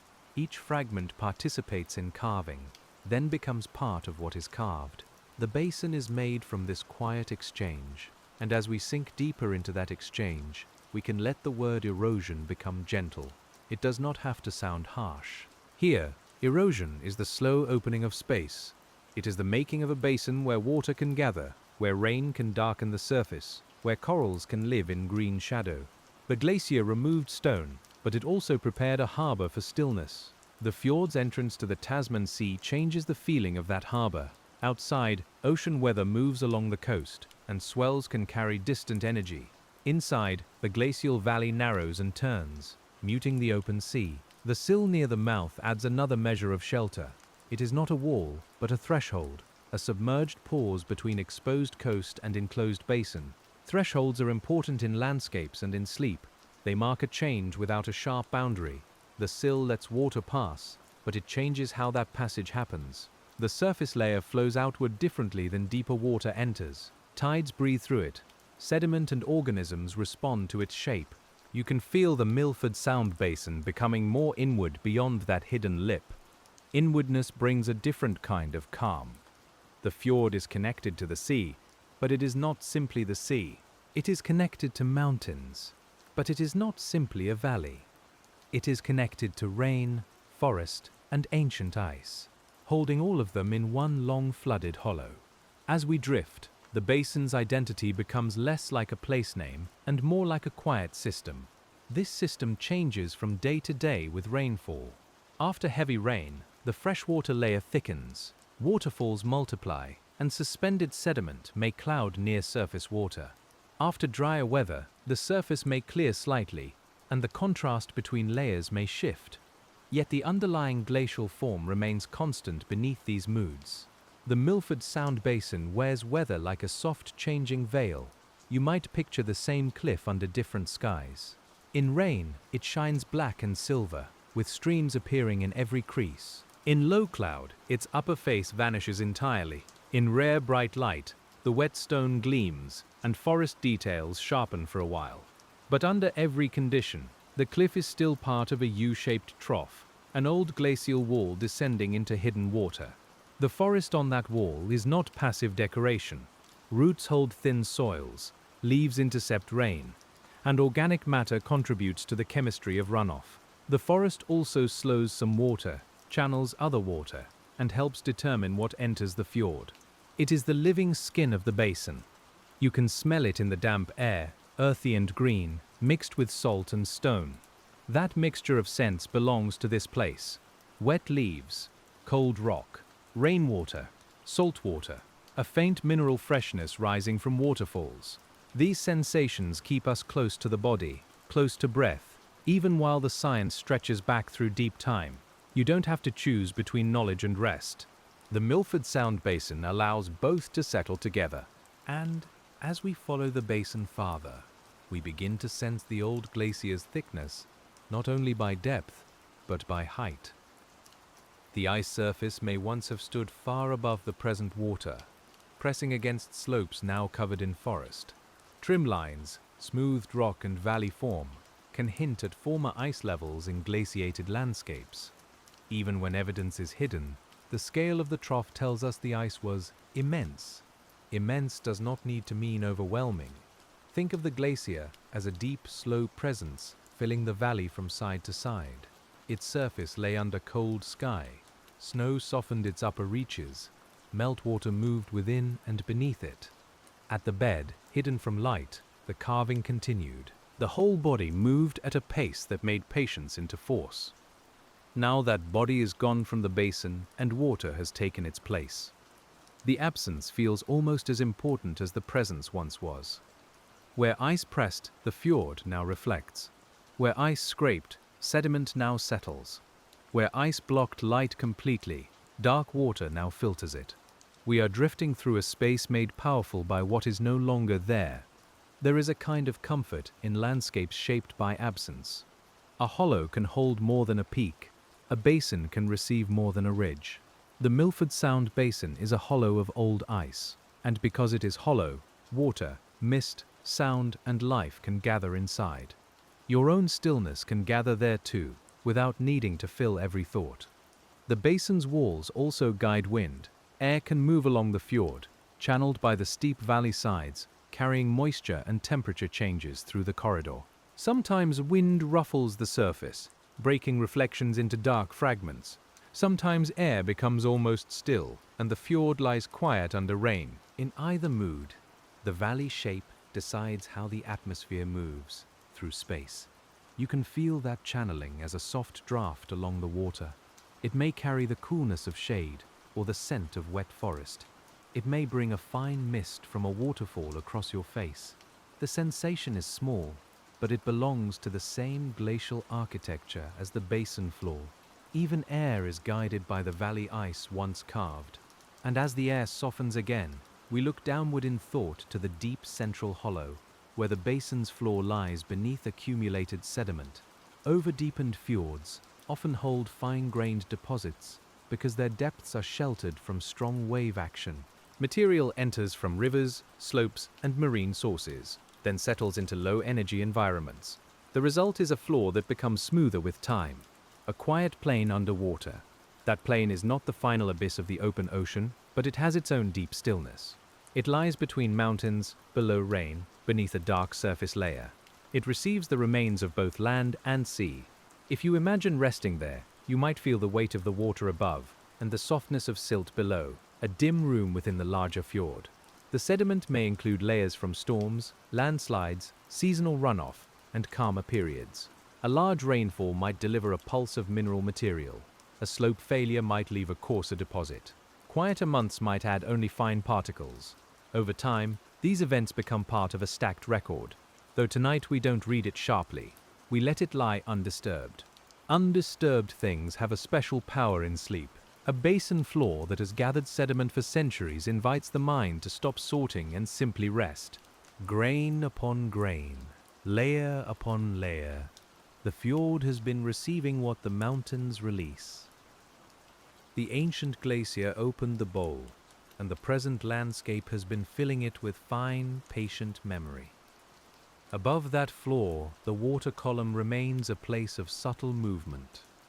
Tiny organisms drift, particles fall, fish pass through dim corridors, water masses shift with tides and runoff. Chemical gradients form and soften. None of this interrupts the calm. It is the kind of movement that belongs to deep places, where activity does not need brightness or speed to be real. You can imagine your thoughts behaving the same way. A thought appears, drifts, loses its edge and settles. Another rises briefly in the dark, then moves on. The Milford Sound Basin gives the mind a natural pattern for letting go. It doesn't force stillness, it demonstrates it, through water, sediment, rock, and time. And as we move still farther along the fjord, we come again to the cliffs, because the basin's walls keep returning to us like a slow refrain. Their vertical faces reveal how deeply the glacier cut below the surrounding mountain slopes. In places, they may appear almost sheer, darkened by rain and streaked by pale mineral lines. The water at their base seems black because the depth begins so close. This closeness between cliff and depth is one of Milford Sound's defining sensations. You do not stand on a shore and watch the land slowly become sea. Land and sea meet abruptly, with the water leaning against the mountain. The glacier made that contact possible by cutting the valley deeply. You can feel the meeting as a calm edge, not sharp in mood, but clear in form. Along that edge, intertidal life occupies a narrow band. Barnacles, algae, mollusks, and other organisms may live where water rises and falls. Above them, moss and forest take over. Below them, the marine wall descends into shadow. The transition from rainforest to fjord is compressed into a short vertical distance, a layered border where rain, tide, and stone meet quietly. The tide touches this border twice in its cycle, lifting salt water over rock, then lowering it again. Fresh water from rain may run across the same surfaces from above. Organisms living there tolerate change as part of their ordinary existence. They are small lessons in steadiness. The basin's edge is not static, yet it remains itself through every turning. We drift past this edge slowly, keeping the shoreline near, but not fixed. The surface reflects the cliffs in broken shapes. Rain circles widen and vanish. Somewhere above, a bird may call from the forest, and the sound crosses the water with surprising softness. Then the basin absorbs it, and the deeper hush returns, as if nothing has been disturbed. The glacier's story also lives in the valley's profile, as seen from the air. A fjord appears as a long inlet, often narrow, often branching, carved deep into mountainous terrain. Milford Sound is one of several fjords in the region, each shaped by similar processes but with its own particular geometry. Our attention stays here, inside the Milford Sound Basin, where ice and sea meet in one calm memory. Regional context can help, but tonight we don't wander far from the basin. Fjordland as a whole carries the imprint of glaciation, with many valleys deepened and drowned. This tells us the forces were not isolated. The glaciers belonged to a wider mountain ice system, responding to cold periods, snowfall, and topography. Milford Sound is one luminous, shadowed expression of that broader glacial field. You can imagine many valleys holding ice at once, each glacier moving along its own slope toward lower ground. Some reached the coast, some carved lakes or basins inland, Some left cirques and hanging valleys high above. The landscape became a collection of cold pathways. Tonight, we follow just one, because one basin is enough for a whole night of listening. The name Pyopyotahi also belongs to this place, carrying cultural meaning beyond the physical processes we are tracing. We can acknowledge it gently without moving into human history, because our focus remains on natural form and quiet landscape. Names rest on places, but the water, cliffs, rain, and glacial basin continue beneath any name. The land holds more than one kind of memory. As we return to the physical basin, the old glacier's route feels almost tangible. Snowfields high above supplied ice. Tributary glaciers joined. The main trunk thickened. It flowed down the valley, deepened the floor, steepened the sides, and carried rock debris toward lower ground. When climate shifted, the ice retreated, and the sea entered the over-deepened hollow with patience. The transition from ice-filled valley to marine fjord would not have been a single simple moment. Ice retreat, sea level position, sediment supply, and land adjustment all interacted. There may have been phases of meltwater, proglacial conditions, and marine inundation, but for our sleep journey, the essential movement is enough. Cold carved the basin. Water filled it. Rain softened it. Life settled in. That sequence can move through you like a slow breath, carving on the inhale, filling on the exhale, softening in the pause, settling in the quiet after. The Milford Sound Basin becomes not only a place to learn about, but a rhythm to rest inside. Each process has room. Each process takes its time. And as we sink further into that rhythm, the sound of rain becomes more distant, as if the surface has lifted above us. The water darkens from green to charcoal. The walls become less detailed, more like presences at the edge of awareness. You can still sense the ancient trough around us, but you no longer need to see every contour. The basin holds us by feeling. Feeling is often how deep landscapes enter sleep. You don't need a sharp image of the fjord's bathymetry. You need the sense of cold water below, high cliffs above, and a long glacial hollow guiding everything downward. You need the slow hush of rain, and the knowledge that this shape took ages to form. The mind can rest inside those simple truths. The chemistry of the basin also works quietly. Fresh water brings dissolved organic material from the forest. Seawater brings salts, nutrients, and marine organisms. Sediments may influence oxygen conditions near the bottom as organic matter decomposes. Currents and mixing determine how these materials move. The system is complex, but its complexity is not noisy. It is layered, balanced, and slow. Oxygen in deep fjords can vary depending on renewal of bottom water, organic input, and circulation. In some fjord systems, restricted exchange can make deep water more isolated for a time. The sill and basin shape matter because they influence how often deeper water is refreshed. We can hold that fact gently, as another example of shape guiding life in the dark. Nothing in this explanation needs alarm. It is simply the fjords breathing at depth. Water enters, remains, changes, and is renewed. Organisms live according to those conditions. Sediment receives what falls. The Milford Sound Basin continues as a quiet exchange between enclosure and connection, between holding and release, between deep stillness and the slow arrival of new water. The old ice did not know it was making such exchanges possible.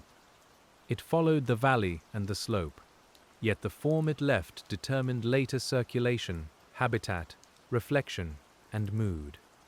This is one of the deep comforts of natural landscapes. They are full of unintended gifts. A process without purpose can leave a place where life gathers and where the mind can settle. We float on through the basin, and the darkness feels less like a veil now and more like a room. The room is cool. Its walls are stone. Its ceiling is a rain-dark surface far above. Its floor is soft sediment below. In the middle, we drift with the water, surrounded by the long afterlife of glaciation. The afterlife of glaciation includes every small feature that depends on the carved shape. It includes the vertical cliffs, the overdeepened basin, the sill, the hanging valleys, and the waterfalls.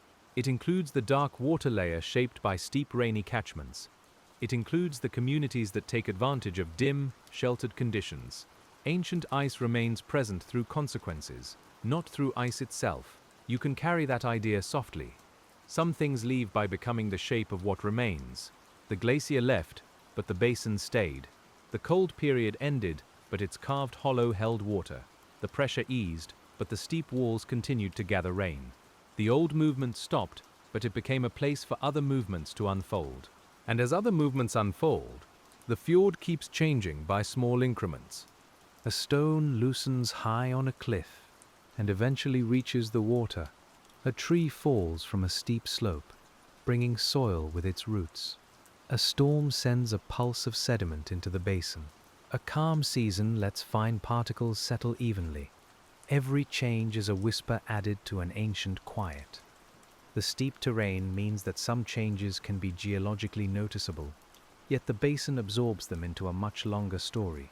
A rockfall may be sudden in its own moment, but once it rests, it becomes part of talus, sediment, and future habitat. A storm may flood waterfalls, but later the water clears. The landscape has room for events without losing its calm. We do not dwell on sharp moments. We let them soften into process. The Milford Sound Basin is not a place of one event, but of accumulated effects. Ice did not carve it in one pass. Rain does not soften it in one storm. Sediment does not fill it in one season. Everything meaningful here is repeated, layered, and patient. That patience is also visible in the way vegetation returns after disturbance. On exposed rock, lichens begin the work of making surfaces habitable. Moss traps moisture and dust. Small plants root in thin pockets. Shrubs and trees follow where conditions allow. The green cover grows back, and the cliff face becomes part stone, part forest, part water pathway again. You can imagine this regrowth as a slow exhale from the mountain. A bare scar lightens, then darkens, then greens. Rain beads on new leaves. Roots enter cracks. Soil deepens a fraction. The basin's living skin repairs itself without urgency. In the background, the glacial wall remains, steady beneath every return of green. As we drift beside that wall, the water's surface may show faint streaks where fresh water flows outward. These streaks can carry foam, leaves, or fine particles, tracing invisible currents. Beneath them, salt water moves differently, guided by density and tide. The fjord is therefore layered not only vertically, but in motion. One part of the water may be leaving, while another is entering. This simultaneous movement can feel like thought before sleep. Some awareness remains near the surface, still noticing rain and sound. Another awareness sinks deeper, slower, and less verbal. Both are present for a while. Then the deeper movement becomes stronger, and the surface loses importance. The Milford Sound Basin offers the same layered descent, one current above, another below. And as we sink with the lower current, the ancient over-deepening becomes our central image again. Over-deepening happens where glacial erosion cuts a basin floor below a downstream threshold. The ice may be thickest there, pressure highest, and erosive work most concentrated. Later, when ice retreats, the hollow can fill with water. In Milford Sound, that hollow became a deep fjord basin of shadow. The word over-deepening sounds technical, but its feeling is simple. The glacier scooped the valley deeper than the path beyond it. It made a hidden bowl below sea level. The sea entered and rested there, held behind a shallower sill. You can imagine the basin as a dark cup between mountains, filled with rain-stained surface water and cold marine depth. That dark cup is what we are drifting through now. Its rim is cliff and forest. Its contents are layered water. Its bottom is sediment. Its memory is ice. Every part belongs together. You can let the image become less precise and more soothing until the basin is simply a held darkness with soft rain falling into it from above. The ancient ice also sharpened the contrast between high and low. Peaks stand high because valleys were deepened around them. The greater the carving, the more dramatic the relief feels. This is why the landscape seems to rise so powerfully from the water. The glacier lowered the basin while the mountains remained, creating a vertical world of cloud, cliff, water, and depth. You might feel that verticality in your body as a slow settling. The mind begins at the clouded peaks, then slides down wet rock, follows a waterfall, enters the fjord, passes through the dark freshwater layer, and comes to rest in deeper salt water. Every part of the landscape gives a direction. Downward is not danger here. Downward is rest. Downward is also how the basin receives. Rain descends. Sediment descends. Organic particles descend. Light descends and fades. Even the old glacier descended, pulled by gravity from the accumulation zones toward the sea. The Milford Sound Basin is a landscape of downward paths, each one softened by time. We follow them because they lead away from effort and towards stillness. And as we rest in that stillness, the science becomes very quiet. We don't need to push it forward. We can let each fact appear like a dim shape, then drift away. U-shaped trough, hanging valley, freshwater lens, fjord sill, over-deepened floor, tannin-stained surface. Each term belongs to the place, and each one can be spoken slowly enough to become almost tactile. Tactile knowledge is important in sleep. You can feel the cool air, the damp rock, the pressure of water, the smoothness of glacial polish, the softness of silt. The body understands these things before the mind explains them. In the Milford Sound Basin, geology is not distant. It is under your hand, under the water, under the quiet rhythm of rain. The rain continues falling, and every drop belongs to the basin's present tense. Some drops land directly on the fjord. Some land on leaves and pores. Some enter soil, streams, or cracks in rock. Some help carry minerals downward. Some become part of a waterfall. Each drop finds a path shaped by topography, and topography here was shaped profoundly by ice, so even a raindrop is following glacial history. It travels down a steep wall, because the glacier cut the wall. It falls from a hanging valley because the main ice carved deeper below. It enters a dark fjord because the over-deepened basin filled with seawater. Nothing is separate. The smallest sound of water contains the old ice within it. This connectedness can be held gently, like a warm thought inside cool air. It means the world is not random here, even when it feels mysterious.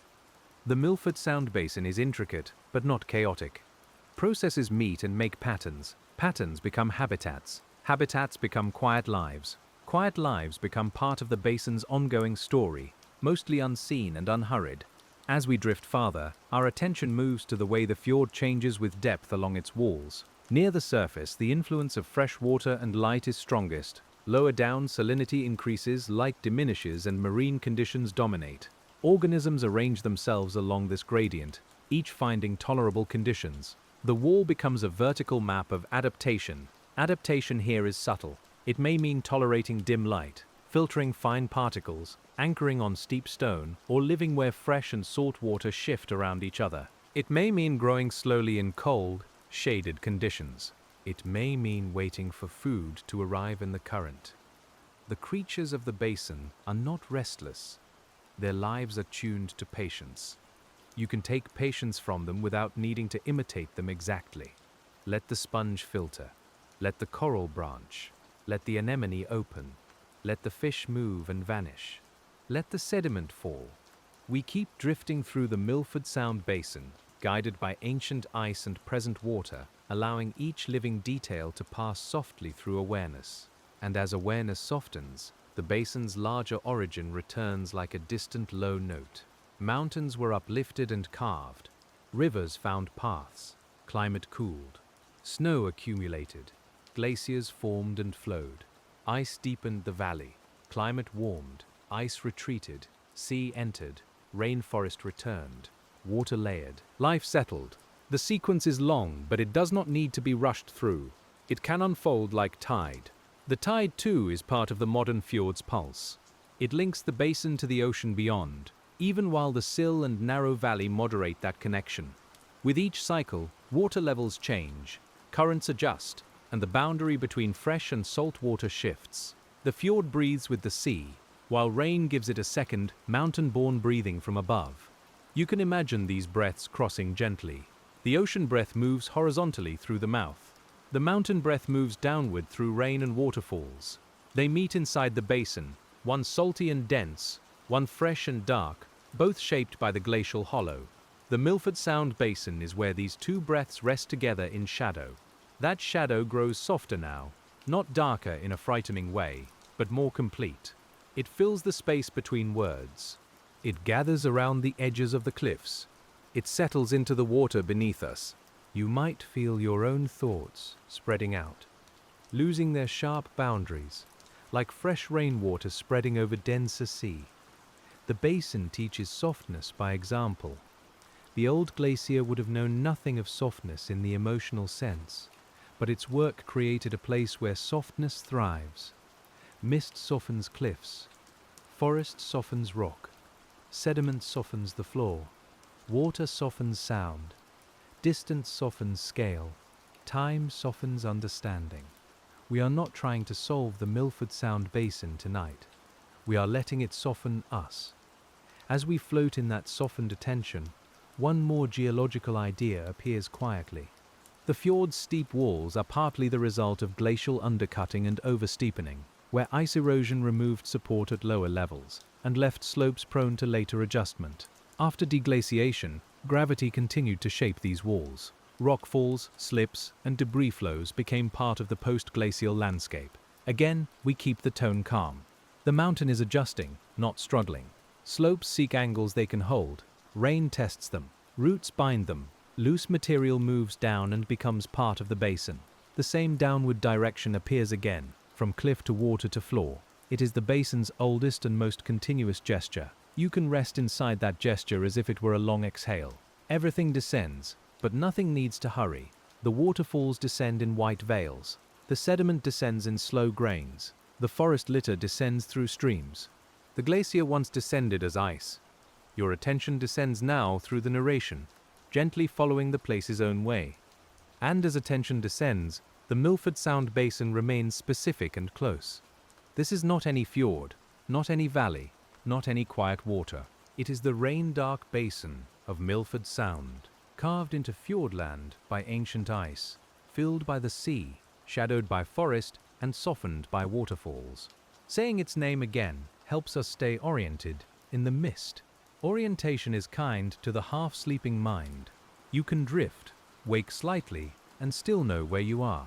We are in the Milford Sound Basin. We are following how ancient ice shaped it. We are inside steep walls, dark water, rain, and glacial memory. Nothing has been lost. The journey is still slow, and it is still moving downward. The downward movement now brings us toward the hidden lower water, where the fjord's floor receives fine material from above. In such places, sediment can preserve signals of environmental change, including shifts in vegetation, erosion, marine influence, and rainfall. Scientists may cause sediments to read these histories, but tonight we imagine them resting undisturbed, sealed in quiet. A sediment core is like a narrow memory of the basin, but we don't need to lift one. We can leave the layers where they are. It is enough to know that the floor holds traces of forest, rock, water, and time. The glacier carved a place deep enough to preserve such traces, and the fjord continues adding to them with each passing season. There is a calm humility in that. Most of the basin's record is not visible from the surface. Most of its life is not visible from a passing glance. Most of its history is not visible in a single view, yet it remains, whole and patient, whether noticed or not. The Milford Sound Basin is comfortable with being partly unseen. For sleep, being unseen can feel like relief. The deep fjord does not perform. The sediment does not explain itself. The corals grow in dimness. The rain falls whether anyone watches or not. You, too, can rest without needing to be observed, without needing to make meaning quickly, held in the same quiet permission that fills the basin. And as that permission deepens, the water around us becomes nearly black in imagination, though still gentle. The cliffs are now sensed more than seen.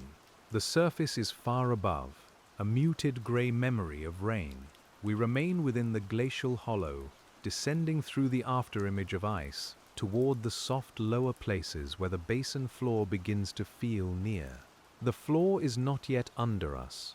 We are still suspended. That suspension is restful, because it removes urgency. There is no step to take, no ledge to find, no decision waiting.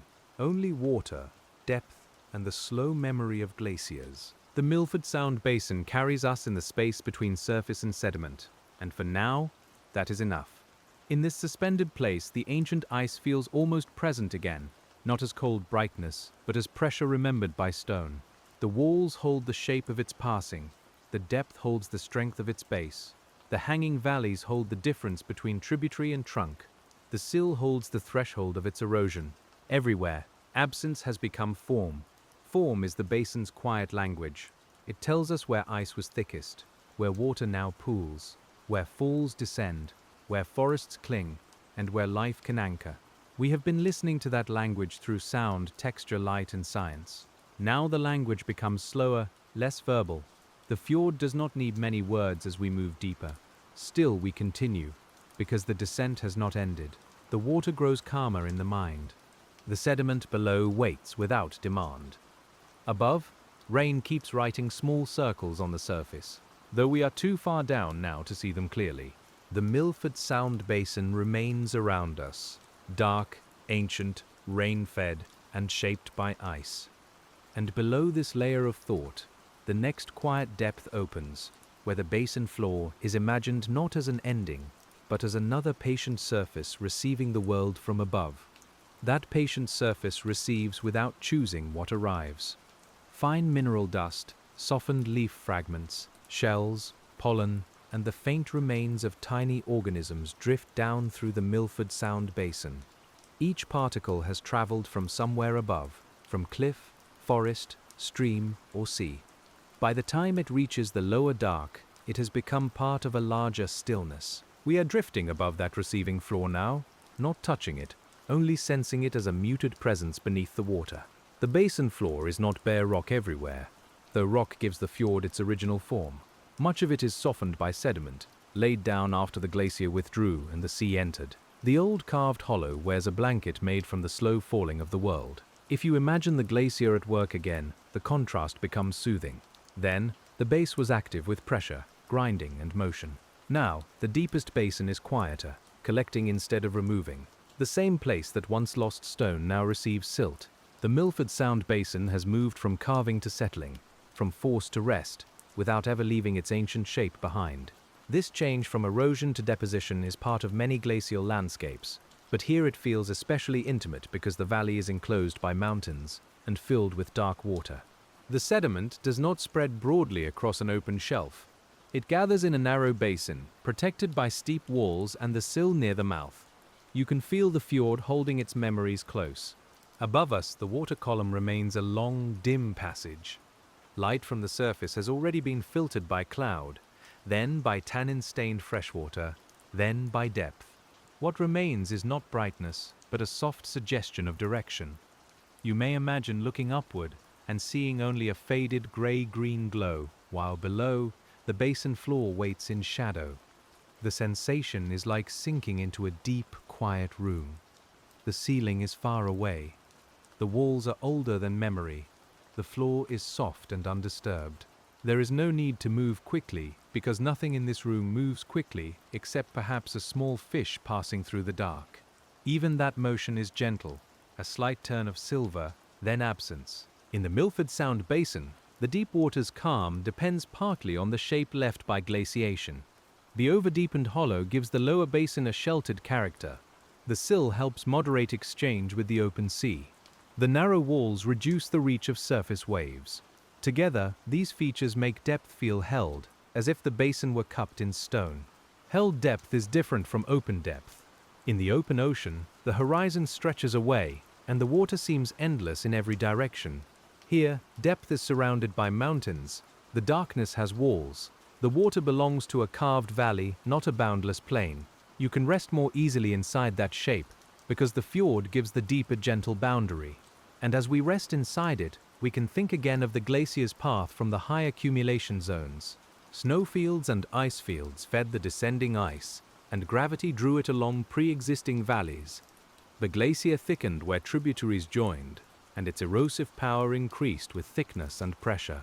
The Milford Sound Basin is therefore not a random hollow, but the focused result of ice following topography. Topography guided the glacier before the glacier reshaped topography in return. That exchange is simple and elegant. The valley gave the ice a route. The ice enlarged the valley. The enlarged valley later guided water, weather, sediment, and life. Each stage inherited something from the stage before it, and none of them needed to hurry toward the next. You can feel inheritance in the basin's present quiet. The waterfalls inherit hanging valleys. The dark surface inherits forest chemistry. The deep walls inherit glacial erosion. The sediment floor inherits both rock and living material. Even the hush inherits enclosure. The Milford Sound Basin is an inheritance of ice, rain, sea, and time, held together by depth. Depth also changes temperature in the imagination. Near the surface, rainwater brings a fresh chill, stirred lightly by wind and falling streams. Lower down, salt water holds a steadier coolness.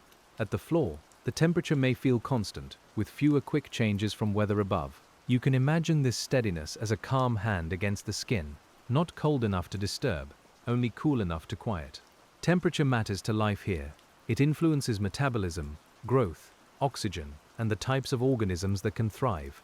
Cooler water often slows biological processes, and in the dim fjord, many creatures live according to measured rhythms. Growth can be slow, feeding can be patient, reproduction may depend on subtle seasonal cues. The basin's living world keeps time in a low voice. That low voice suits the landscape. A coral branch grows slowly on a shaded wall. A sponge filters without visible effort. A small crustacean moves across sediment with careful legs. A fish waits near a ledge, then slips away. These lives are not dramatic. They are ordinary for this dim, sheltered basin, and their ordinariness becomes beautiful when you stay with them. As we drift near the lower wall, we might imagine where rock gives way to accumulated sediment. The angle softens. Particles gather in hollows. Organic matter darkens the upper layers. Small tracks may cross the surface, left by animals moving through the silt. Such traces are delicate. A slight current could blur them, and new sediment could cover them in silence. The floor's softness comes from constant receiving, but it also hides the sharper glacial cut below.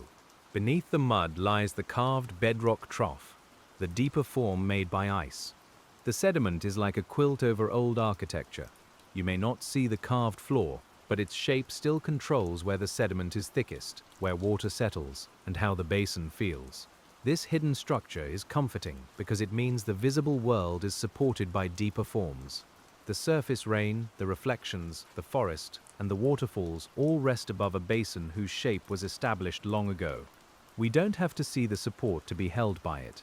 The Milford Sound Basin offers that lesson again and again, quietly and steadily. And as we move along the basin floor in imagination, we can feel how sediment arrives from many directions. Some enters through rivers and streams. Some washes from cliffs during rain. Some falls from the water column after plankton and other organisms live and die. Some may be transported by small density currents moving downslope. Each pathway adds to the floor's slow record. A density current can form when sediment-laden water becomes heavier than surrounding water and flows downslope along the basin floor. In fjords, such movements can carry material into deeper parts. You do not need to picture turbulence tonight. Picture instead a faint, cloudy layer, sliding low and slow, guided by gravity, settling as it loses strength. Even movement near the floor becomes soft. The ancient glacier also moved downslope under gravity, but on another scale of time and density. Ice moved as a thick, deforming mass. Sediment-laden water moves as a temporary flow. A falling grain moves by itself.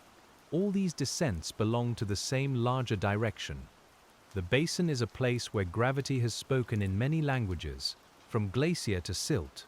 You can let gravity feel kind here. It draws things downward, but not with alarm. It lets snow become glacier, water become waterfall, sediment become layer, and the listening body become heavy with rest. In the Milford Sound Basin, gravity is not a fall into danger. It is the old, steady invitation to settle where you are carried. Above us, a waterfall may be entering the fjord from a hanging valley, its sound muted by depth. We know why it falls from so high. The side glacier carved less deeply than the main trunk. When ice left, the side valley remained perched. The water now completes the vertical distance in a white veil, reminding the basin of ice through sound. That sound is softened by air before it reaches the surface, then softened again by water as it passes downward. By the time we imagine hearing it in the deep, it is more vibration than noise. The fjord filters the world into a lower register. Sharp edges round off, brightness dims, motion slows. It is a natural design for sleep, and as the basin filters sound, it also filters light. The tannin-stained surface layer absorbs and scatters sunlight, producing a darker underwater world than depth alone would create. This allows species usually found deeper to occupy shallower zones, one of Milford Sound's most quietly remarkable features. The forest, through water chemistry, brings deep-sea feeling closer to the surface. It is a beautiful reversal. The high rainforest helps make a low-light marine habitat. Leaves and soils influence corals and sponges below. Rain carries the forest's dissolved color into the fjord, and that color changes the underwater world. You can picture the whole system as one vertical organism. Green above, black-green below, with waterfalls as its breathing channels. The glacier made the body of that organism, if we can speak gently. It carved the long hollow, the steep sides, the submerged depth, and the threshold at the mouth. Rain and life then animated it. The Milford Sound Basin is therefore not a static relic. It is a glacial form that continues to live through weather, water, forest, and sea. As we drift deeper into that idea, the word ancient becomes less about distance and more about continuity. Ancient ice is not simply gone. It remains in shapes that present processes still use. A waterfall uses a hanging valley. A coral uses a shaded wall. A tide uses the sill. Sediment uses the basin floor. The past is not behind us. It is underneath everything. Underneath everything, the floor continues to receive. If we imagine settling closer to it, the water above seems heavier and quieter. The light is nearly gone. The surface world is no longer a view, only a memory of rain and grey sky. The sediment below might appear as a dim, smooth plain, interrupted by stones, shells, or the slow trace of a living animal. This is not the open abyssal plain, but it has a similar invitation. Softness, darkness, time, a feeling that events from above arrive only after being slowed by water. The Milford Sound Basin gives us a mountain version of deep rest, enclosed and rain-fed, carved by ice but now cushioned by silt. We hover there, letting the lower quiet rise around us. And as we hover, we may notice how the basin's form changes the meaning of silence. Silence here is never absolute, because water always moves somewhere. Yet it feels deep because the loudest processes have been translated into low continuity. Rain becomes surface texture. Waterfalls become a hush. Tides become slow exchange. Sediment becomes a record. The glacier became shape. Shape is perhaps the most enduring voice in the fjord. It speaks when no water falls, when no wind moves, when no bird calls from the forest. The steep walls, the hidden floor, the narrow entrance, the hanging valleys, and the over-deepened basin all tell the same story in different ways. Ice was here. Ice moved slowly. Ice made room. Made room is a gentle phrase for erosion. It turns the loss of rock into the creation of space. The glacier removed material, and that removal allowed water to enter, life to attach, rain to gather, and darkness to settle. The Milford Sound Basin is made from absence, and that absence has become full of presence. You can rest inside that paradox without solving it. The deeper we go, the less we need to picture the glacier's surface. We can instead picture its base, because that is where the basin's form was most directly made. The basal ice held stones, sand, and silt under great pressure. Meltwater moved through channels and cavities. Bedrock yielded in tiny increments. Over long time, those increments became a fjord. A fjord is not made by one dramatic action. It is made by countless small contacts between ice, debris, water, and rock. Each contact matters very little alone. Together, they change the valley beyond recognition. This can be a soothing thought for sleep. Small things repeated quietly can shape even stone. Gentle repetition is not weakness, it is power made slow. We continue with that slow power as our guide. The Milford Sound Basin surrounds us, and the ancient ice feels like a memory held in the walls. Above, the rainforest breathes moisture.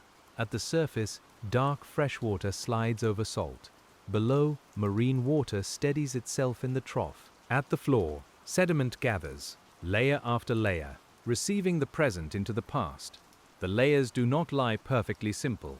Some may be disturbed by burrowing organisms, slope movements, currents, or storm deposits. Natural archives are living and textured, not perfectly clean shelves. Yet the general pattern remains one of accumulation. The basin floor keeps a long, quiet memory. Even as small lives move through it and water passes gently above, that textured memory is more comforting than perfection. The world does not need to be smooth in order to be calm. The Milford Sound Basin holds slips, storms, tides, organisms, and sediment pulses within a larger stillness. Your own mind may hold small movements too, while the deeper part of you becomes quiet. Calm is not the absence of every ripple. It is the water holding them softly. And as we follow that softness, the rock walls become almost dreamlike again. They rise through water, through rain, through forest, through cloud. Their lower portions were carved and polished by ice. Their upper slopes were shaped by weather, gravity, and roots. Their highest ridges meet snow, wind, and mist. The whole vertical landscape is one continuous column of changing conditions. You can travel that column in your imagination without moving. Start at a high ridge, where cloud brushes cold stone.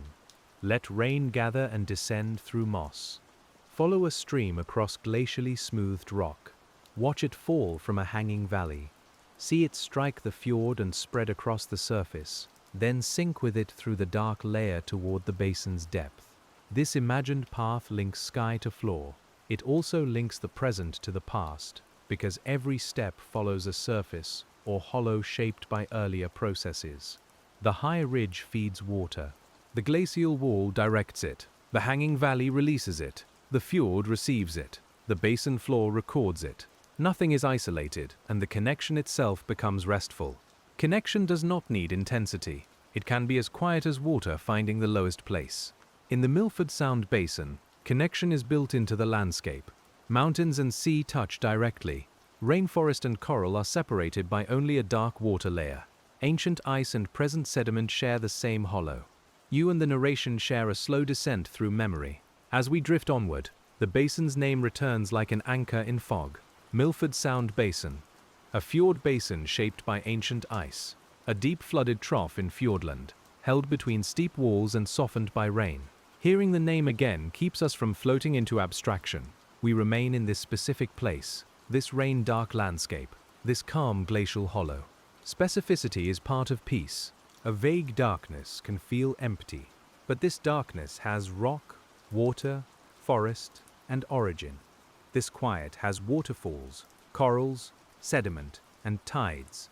This depth has a basin floor carved by ice and covered by settling particles. When you know where you are, you can let go more easily, because the place is holding the story. The story keeps moving, not toward an ending, but toward greater quiet. We are now well below the surface in mood, even if our words still look upward sometimes. The rain is distant, the cliff tops are hidden, the water around us is cool, dark, and steady. The ancient glacial trough feels less like a fact and more like a gentle container. Within that container, life continues with low energy and careful timing. In shaded fjord environments, some organisms may grow slowly because light and food availability are limited. Filter feeders depend on particles brought by water movement. Predators and grazers move in measured patterns. The entire community is shaped by the same constraints that make the basin feel sleepy, dimness, cold, and depth. Dimness can be a habitat. It protects some organisms from bright light competitors and creates conditions where deep associated species can exist higher on the walls. The dark surface layer of Milford Sound gives this dimness a special local character. It is made by rain and forest, held by density difference, and placed inside a hollow carved by ice. One gentle condition rests inside another. You might imagine a branching black coral growing very slowly on a submerged wall, its living tissue pale against the dark water. Though its skeleton gives the group its name, the living animal can look much lighter. It waits in the current, extending tiny polyps to feed. Around it, the fjord is cool and green-black, a twilight made by mountains and rain. Nearby, sponges filter the water with even quieter persistence. They are ancient in their own evolutionary way, simple and successful, drawing nourishment from what the water brings. The Milford Sound Basin gives them surfaces and currents, while the water column supplies particles. Nothing about this life is hurried. It is a beautiful example of receiving what arrives, then making a body from it. That same principle appears everywhere in the fjord. The basin receives the sea and becomes marine. The surface receives rain and becomes dark. The cliffs receive moisture and become forested. The floor receives particles and becomes sedimented. The listener receives the landscape and becomes calm. Each receiving is different, but the movement is the same, a soft inward gathering. And as the gathering continues, the old glacier's retreat becomes a more distant part of the dream. We picture the ice front drawing back up valley, perhaps leaving temporary lakes, meltwater channels, unstable slopes, and exposed rock. Over time, the sea occupied the lower hollow. The harsh edges of deglaciation softened under rain, vegetation, and sediment. The raw glacial landscape became Milford Sound. Rawness softens when water and life are given time. Bare rock darkens with lichen. Thin soils collect. Forest roots spread. Streams find stable roots. Marine organisms settle on submerged stone. The basin's beauty today depends on that long softening after ice, just as much as it depends on the ice's original carving. Creation here has two movements, cutting and healing. Healing is not quite a scientific word for a landscape, but it fits the feeling. The land adjusts after ice. Slopes settle. Plants return. Sediment covers rough surfaces. Ecosystems assemble. The basin becomes less raw and more layered. When we float through it now, we are sensing the peace of that layering, the way time lays softness over a powerful form. The powerful form remains beneath everything. If the sediment could be lifted, if the water could clear completely, if the forest could be peeled back from the walls, the glacial trough would still declare itself. But we do not lift or peel anything tonight. We respect the coverings. The mist, forest, water, and silt are not hiding the basin's truth. They are part of its truth. This is why Milford Sound feels both dramatic and soothing. Its underlying relief is immense, but its surfaces are damp, green, reflective, and soft. The cliffs rise steeply, yet waterfalls lace them. The water is deep, yet its surface can lie smooth as dark glass. The history is powerful, yet the present voice is a whisper. The contrast invites wonder without waking the body. And as wonder becomes quieter, we let our attention drift to the sill again, the submerged threshold near the fjord's entrance. In many fjords, sills are shaped by less intense erosion near the mouth, resistant rock, or deposits left by glaciers. They can affect circulation profoundly. In the Milford Sound Basin, the sill helps make the inner depths feel held and sheltered from the open sea. A threshold like that is almost a sleep image by itself. On one side, the wider ocean moves with larger weather. On the other, the fjord keeps its layered darkness. Water crosses between them, but the crossing is moderated, slowed, and shaped. You can imagine your own thoughts crossing a threshold too, from waking detail into softer, enclosed awareness. The threshold does not shut the world out. It lets exchange continue. Oxygen, salt, nutrients, larvae, and water masses can still move in and out. But the shape gives the movement character. It makes renewal rhythmic rather than chaotic. The basin breathes through its entrance, through its waterfalls, and through its surface. All at once, each breath guided by stone. Stone is the quiet foundation of everything here. Hard crystalline rock forms the steep sides. Fractures guide water and erosion. Bedrock resistance shapes cliffs and underwater contours.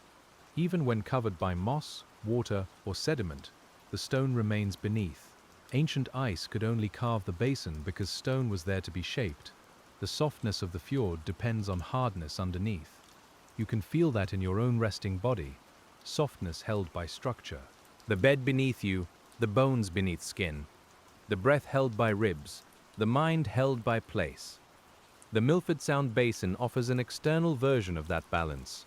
Rock gives form, water gives calm, rain gives sound, forest gives scent, ice gives memory.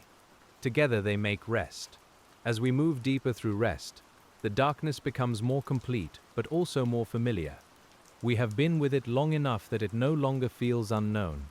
It has textures now: silt, stone, coral, current, coolness, pressure. It has origins: glacial carving and rain-darkened water. It has a name: Milford Sound Basin. Named darkness is easier to trust. Trust lets the descent continue. We are not looking for spectacle now. We are noticing the quiet logic of the basin as it carries us inward. The floor is soft because particles fall. The walls are steep because ice widened and deepened the valley. The surface is dark because rain passes through forest. The water is layered because fresh water is lighter than salt. These facts can arrive like slow beads on a thread. Each one touches the next. None needs emphasis. The glacier shaped the hollow. The sea filled the hollow. The rain stained the surface. The sill held the deep. The forest fed the water. Life adapted to shadow. Sediment settled below. We follow the thread down through calm. And as calm grows, we think of the basin, not only through sight, but through touch. The slickness of wet rock beneath a hand. The coolness of mist on skin. The soft pressure of deep water around the body. The faint grit of fine sediment if it were disturbed. The smooth polish of stone shaped by ice. Touch makes the geology intimate. Sound adds another layer. Rain on water. Waterfall into fjord. Low tide movement along stone. Leaves dripping after rain. A distant stream hidden in forest. In the deeper imagination, these sounds blur into a continuous hush. The Milford Sound Basin does not become silent by having nothing happening. It becomes silent by blending many gentle things into one murmur. Smell, too, remains near the surface of memory. Damp moss, wet bark, salt air, mineral water, cold stone. These scents belong to the meeting of rainforest and fjord, a meeting made possible by glacial topography and coastal climate. Even as we drift below, the smell lingers in thought, connecting the underwater darkness to the green world above. The green world above depends on the steep basin walls catching moisture from the prevailing weather.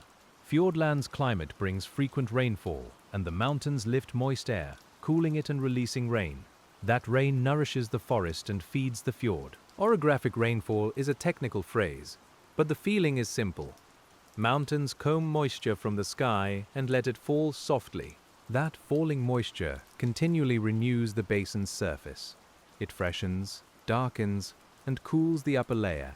It sends waterfalls over hanging valleys. It moves minerals and organic matter downward. It polishes the cliffs with wetness. The glacier carved the basin once over long ages, but rain touches it every day, repeating a lighter version of descent from sky to sea. And as we let that daily descent continue above us, our imagined position settles closer to the lower basin. The walls are now distant on either side, or perhaps only sensed in the water's enclosing stillness. The sediment below is near enough to feel like a pale darkness, rather than an invisible idea. We are suspended above it, calm and unhurried. The lower basin may host organisms adapted to soft sediment rather than hard wall. Worms, small crustaceans, mollusks, and microbes may live within or upon the mud, each altering it slightly.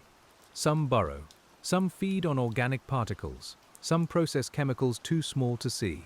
The floor is not dead rest, but living rest, a place where quiet work continues below sight. That quiet work is another form of transformation.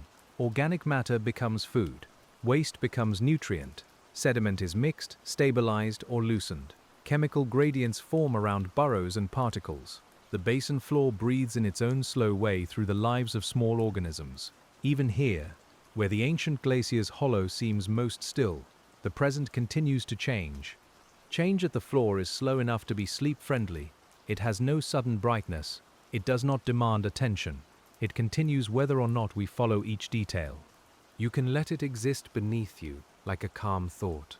The knowledge that life is working gently in darkness, that the basin is not empty, that stillness can be full. And as we linger, the ancient glacier's cold begins to feel less cold and more spacious. It opened a valley large enough to hold sea, forest reflection, waterfall sound, and deep sediment. It made room for darkness that comforts rather than threatens. It created vertical closeness between mountain and marine life. In this way, ancient ice shaped not only the basin's form, but its mood. Mood is not separate from physical geography. A broad sunny bay has one mood. A narrow rain-fed fjord has another.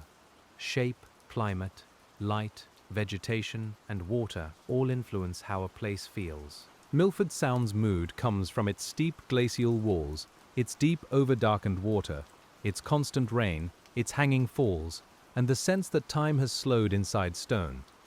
You can let that mood enter your breathing. Inhale the cool rain-scented air in imagination. Exhale into the dark water below. Inhale the mountain's quiet. Exhale the surface world. The basin does not ask you to do more than this. It has taken ice, rain, sea, and sediment into itself for ages. It can hold one drifting listener easily. And as the listener drifts, the narration stays beside you, not leading quickly, only keeping a soft hand on the thread. We are still in the Milford Sound Basin. We are still following ancient ice. We are still moving downward through water, time, and sensory quiet. If you have wandered, you have not missed anything. The basin's rhythm is patient enough to receive you again. The walls above may be streaked with mineral deposits, where water has carried dissolved material and left faint traces behind. These streaks join moss, lichen, roots, and rain paths in marking the rock. Each line is a small vertical story. Together, they echo the larger vertical story of the fjord, from cloud to cliff to water to floor. A mineral streak forms slowly, drop after drop. A moss patch thickens slowly, season after season. A sediment layer grows slowly, storm after storm. A fjord forms slowly, glaciation after glaciation. The same pattern repeats at different scales. You can let your mind be soothed by that repetition, because it means the landscape is coherent from the smallest wet surface to the deepest basin. Coherence is calming. It tells the body there is order without urgency. The Milford Sound Basin has order in its geology, its water layers, its ecosystems, and its weather. It also has softness, because every order is blurred by mist and time. Nothing is mechanical. Everything is shaped, then softened, then shaped again, in cycles too slow to disturb sleep. And below the softened order, the floor waits. The sediment there may be dark gray, fine and rich with particles from both land and sea. If disturbed, it might cloud the water briefly, then settle back down. But we do not disturb it. We hover above, letting the silt remain smooth, letting the basin keep its lower quiet intact. The word intact matters here. Much of the fjord's power comes from its continuity. Mountain slopes, rainforest, waterfalls, dark water, marine walls, and sediment floor remain connected. The ancient glacier's shape still organizes the whole. We do not need to take anything apart. We can understand the basin by moving through it gently, the way water understands a hollow by filling it. Water understands every contour. It finds the deepest places, covers the roughness, and reveals the larger form through reflection. In Milford Sound, seawater entered the glacial valley and made the ice's work visible in a new way. Without water, the trough would be stark. With water, the trough becomes a fjord, dark and luminous at once. That subdued luminosity belongs to wet places. A cliff can shine under cloud because rain coats the rock. A dark surface can reflect light without brightness. A leaf can glow green in mist. Even underwater, faint light can silver the edge of a fish or the pale surface of a sponge. Milford Sound's light is low, but it is not absent. Low light helps the mind slow. It reduces sharp contrast. It allows forms to emerge gradually. it makes distance softer and edges kinder. As we continue in the basin's dimness, our attention no longer needs to leap from object to object. It can drift, settle, return, and drift again, following the same slow rhythm as rain on the fjord. And as the rhythm deepens, the process of glacial carving becomes almost like a lullaby of earth science. Snow falls, snow compacts, ice thickens, ice flows, rock is abraded, blocks are plucked, valley deepens, ice retreats, sea enters, sediment settles, forest returns, rain falls. Each phrase is a step downward, but each step is soft enough to sleep through. We can expand any one of those steps if wakefulness needs something gentle to hold.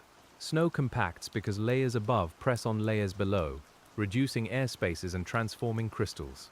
Ice flows because pressure allows deformation and sliding. Abrasion happens when debris at the glacier bed scrapes rock. Plucking happens when ice freezes onto loosened blocks and pulls them away. The basin is the sum of these quiet mechanisms. The sum feels simple from the water. A deep, narrow fjord, dark cliffs, hanging waterfalls, a hidden floor. Science gives each feature a cause, but the causes do not break the spell. They deepen it. Knowing why a waterfall hangs high makes the sound softer, not less beautiful, because now the sound carries the memory of a smaller glacier. Knowing why the water is dark makes the darkness kinder. It is not emptiness. It is forest-stained rain lying over salt water, blocking light and sheltering unusual marine communities. Knowing why the floor is deep makes the depth steadier. It is not a drop without meaning. It is over-deepening by ancient ice, filled and held by the sea. And as we hold those meanings lightly, the narration continues downward. We do not arrive yet. The Milford Sound Basin still has more quiet to offer. The lower water rests around us. The walls rise beyond sight. The floor waits under silt. The surface is a distant softness. Rain falls somewhere above, and old glacial pressure remains in the shape of stone. Stone remembers pressure differently than water does. Water yields immediately. Stone yields over time. Under the glacier, bedrock gave way in scratches, fractures, quarried blocks, and polished surfaces. It did not rush. It recorded force in form. Now water fills that form instantly by comparison, but it too records the basin through layers, currents, and reflection. The meeting of slow stone and responsive water makes the fjord feel alive and ancient at once. The stone gives long memory, the water gives present mood, the forest gives breath, the sediment gives quiet accumulation, the glacier gives origin. As we drift through the Milford Sound Basin, these elements do not compete. They settle into one low harmony. Harmony is not sameness. The cliffs are hard. The water is soft.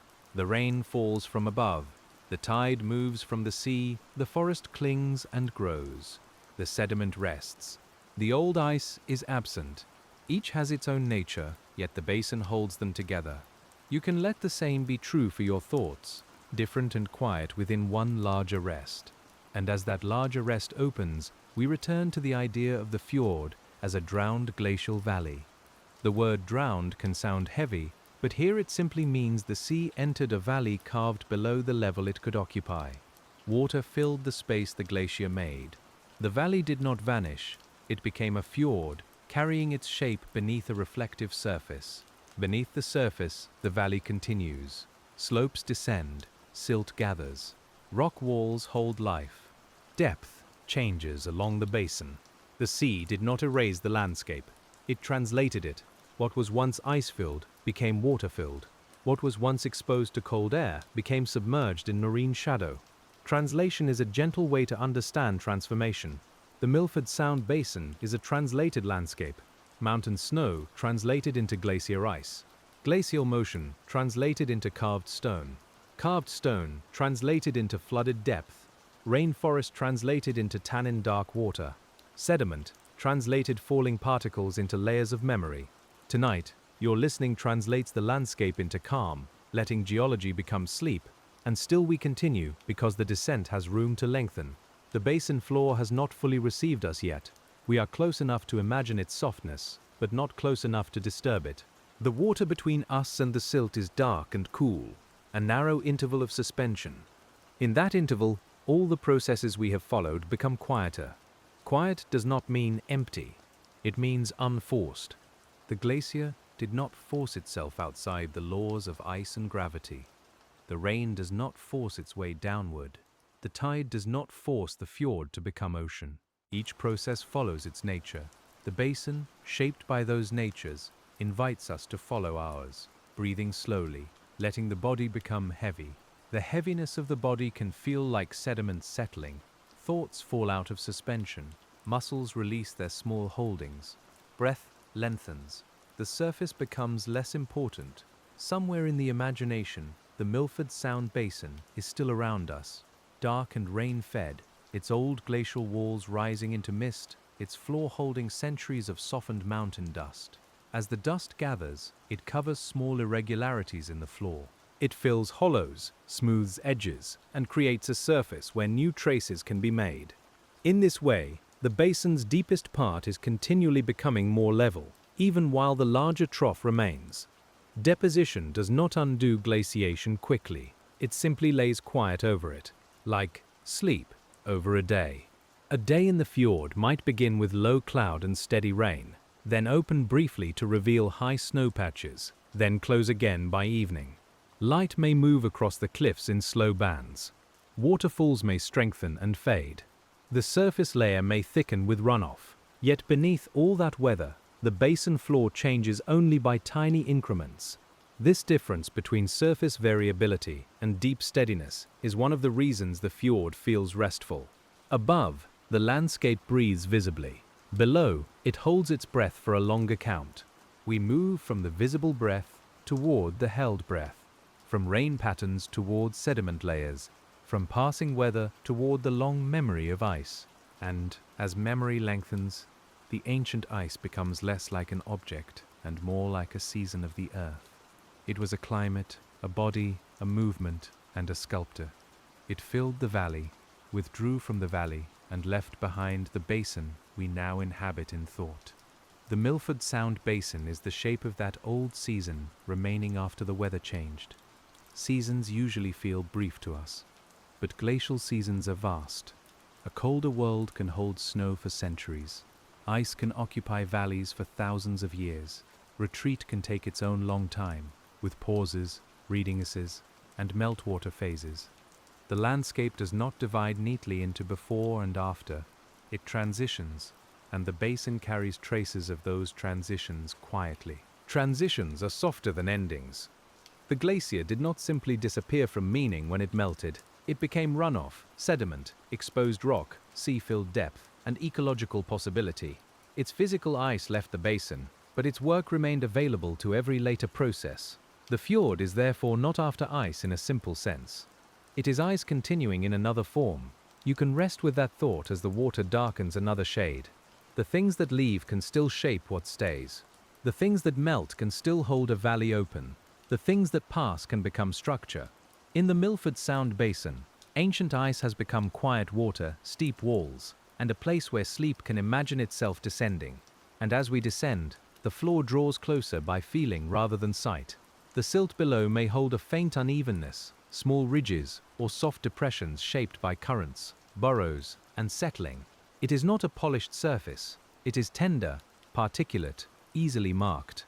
This softness contrasts with the hard glacial bedrock beneath, reminding us that the deepest calm often rests over strength. Strength beneath softness is another repeated pattern. Bedrock beneath moss, cliff beneath waterfall, sill beneath tide, glacial trough beneath sediment, bone beneath breath. The basin teaches the pattern without saying it directly. We understand by drifting through it, by letting the mind notice and release, until noticing itself becomes slow. The water around us is now almost entirely without sharp light. If any glow remains, it comes as a diffuse dimness from far above, a memory of sky filtered through rain, forest stain, and depth. The suspended particles catch so little light that they seem more like silence than matter. We continue forward and downward through this dark, velvet water. Velvet is only a metaphor, but it helps the body understand the scene. The darkness is soft, the pressure is even, the sound is muted, the temperature is cool and stable, the floor is near. There are no sudden turns in the narration, no bright interruptions, no reason to rise. The Milford Sound Basin keeps guiding us toward its lower calm. And in that lower calm, the ancient processes become very simple again. Ice carved the basin, sea filled it, rain darkened it, life entered it, sediment softened it. This is not a conclusion, only another slow pass over the same stones of meaning, like water moving across a submerged ledge until the ledge feels smooth under thought. The ledge may lead to a deeper pocket, where fine sediment gathers more thickly. In glacial basins, depth often controls where material accumulates, because lower energy areas receive more settling particles. The Milford Sound Basin's over-deepened zones act as natural collectors. They gather the small remains of cliffs, forests, streams and organisms in one deep hollow. Hollows are kind to falling things. They do not ask particles to remain suspended. They allow them to come to rest. The basin, as a hollow, has been allowing rest since the sea entered it. Tonight we borrow that same shape for the mind. We let thoughts come down.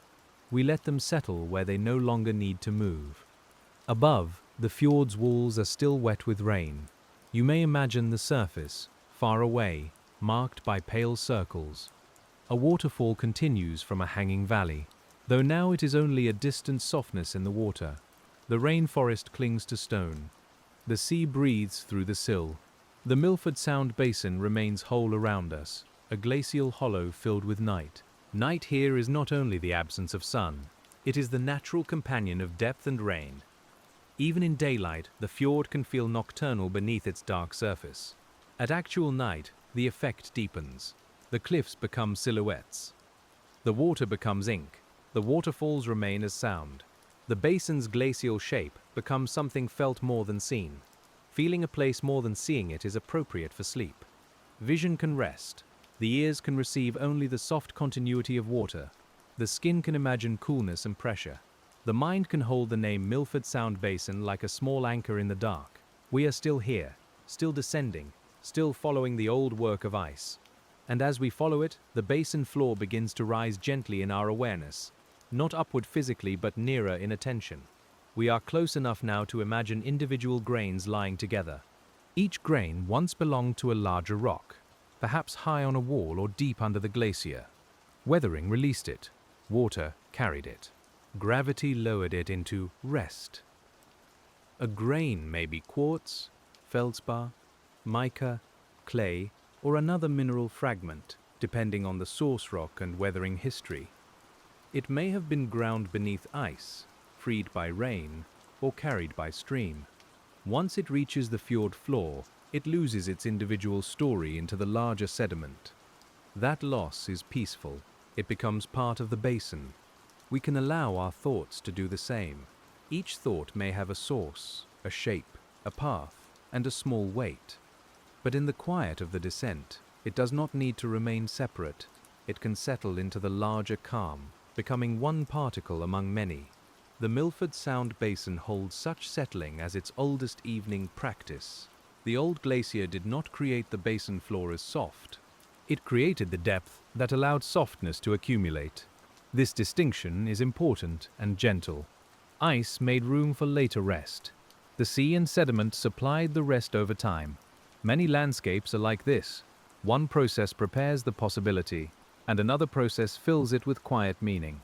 And as the possibility fills, the fjord continues to breathe above us.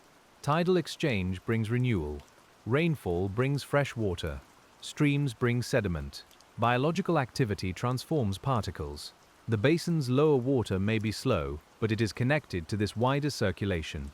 Stillness here is not isolation. It is connection moving at a pace the body can accept. Connection at a slow pace is exactly what sleep asks from us. Not disconnection from the world, but a gentler connection. A reduced brightness. A lowered sound. A slower rhythm. The Milford Sound Basin gives that form naturally. Through dark water, enclosing walls, and old glacial depth. We drift within it, carried by the same quiet that receives the rain. The rain will continue after this paragraph, after this breath, after this thought. It will fall on ridge, forest, ledge, stream, and fjord. It will follow the glacial walls down into the basin. It will stain the surface, feed waterfalls, and carry tiny particles toward the deep. It will keep translating ancient ice into present water, one drop at a time. And one drop at a time, the scene grows softer. The walls lose detail. The floor gains nearness. The water between is calm. The ancient basin remains, not as a lesson now, but as a place to be held. We are descending through Milford Sound's glacial memory toward the silted lower hollow, where every falling thing is allowed to slow. The silt below rises into nearness, not as a hard arrival, but as a soft permission to stop drifting. You settle just above the floor of the Milford Sound Basin, where the water is cool and dark, and the last traces of rain are only a distant hush far overhead. The ancient ice is gone, but its hollow remains around you, holding this lower quiet like a bowl made from time. Here, the sediment has been gathering grain by grain, from cliff, forest, waterfall, and sea. Nothing falls quickly now. A particle turns once in the dim water, loses its small brightness, and comes to rest among millions of others. The basin floor receives it without sound, the way night receives a final thought. Above, the glacial walls rise into darkness, but they no longer ask to be seen. You can feel the old shape of Milford Sound all around you, deepened by ice, filled by salt water, softened by rain. The pressure is gentle here, even and enclosing, like a calm hand resting over the whole valley. The waterfalls still move somewhere high above, but their voices have faded into the dark water until they are almost memory. The forest, the cloud, the cliffs, and the sea are all quiet now. So you rest at the bottom of the basin, where ancient cold once made room for stillness, and where soft sediment has been falling for ages, grain by grain, breath by breath. And now you are here, in the dark, rain-carved quiet of Milford Sound, where everything has finally settled.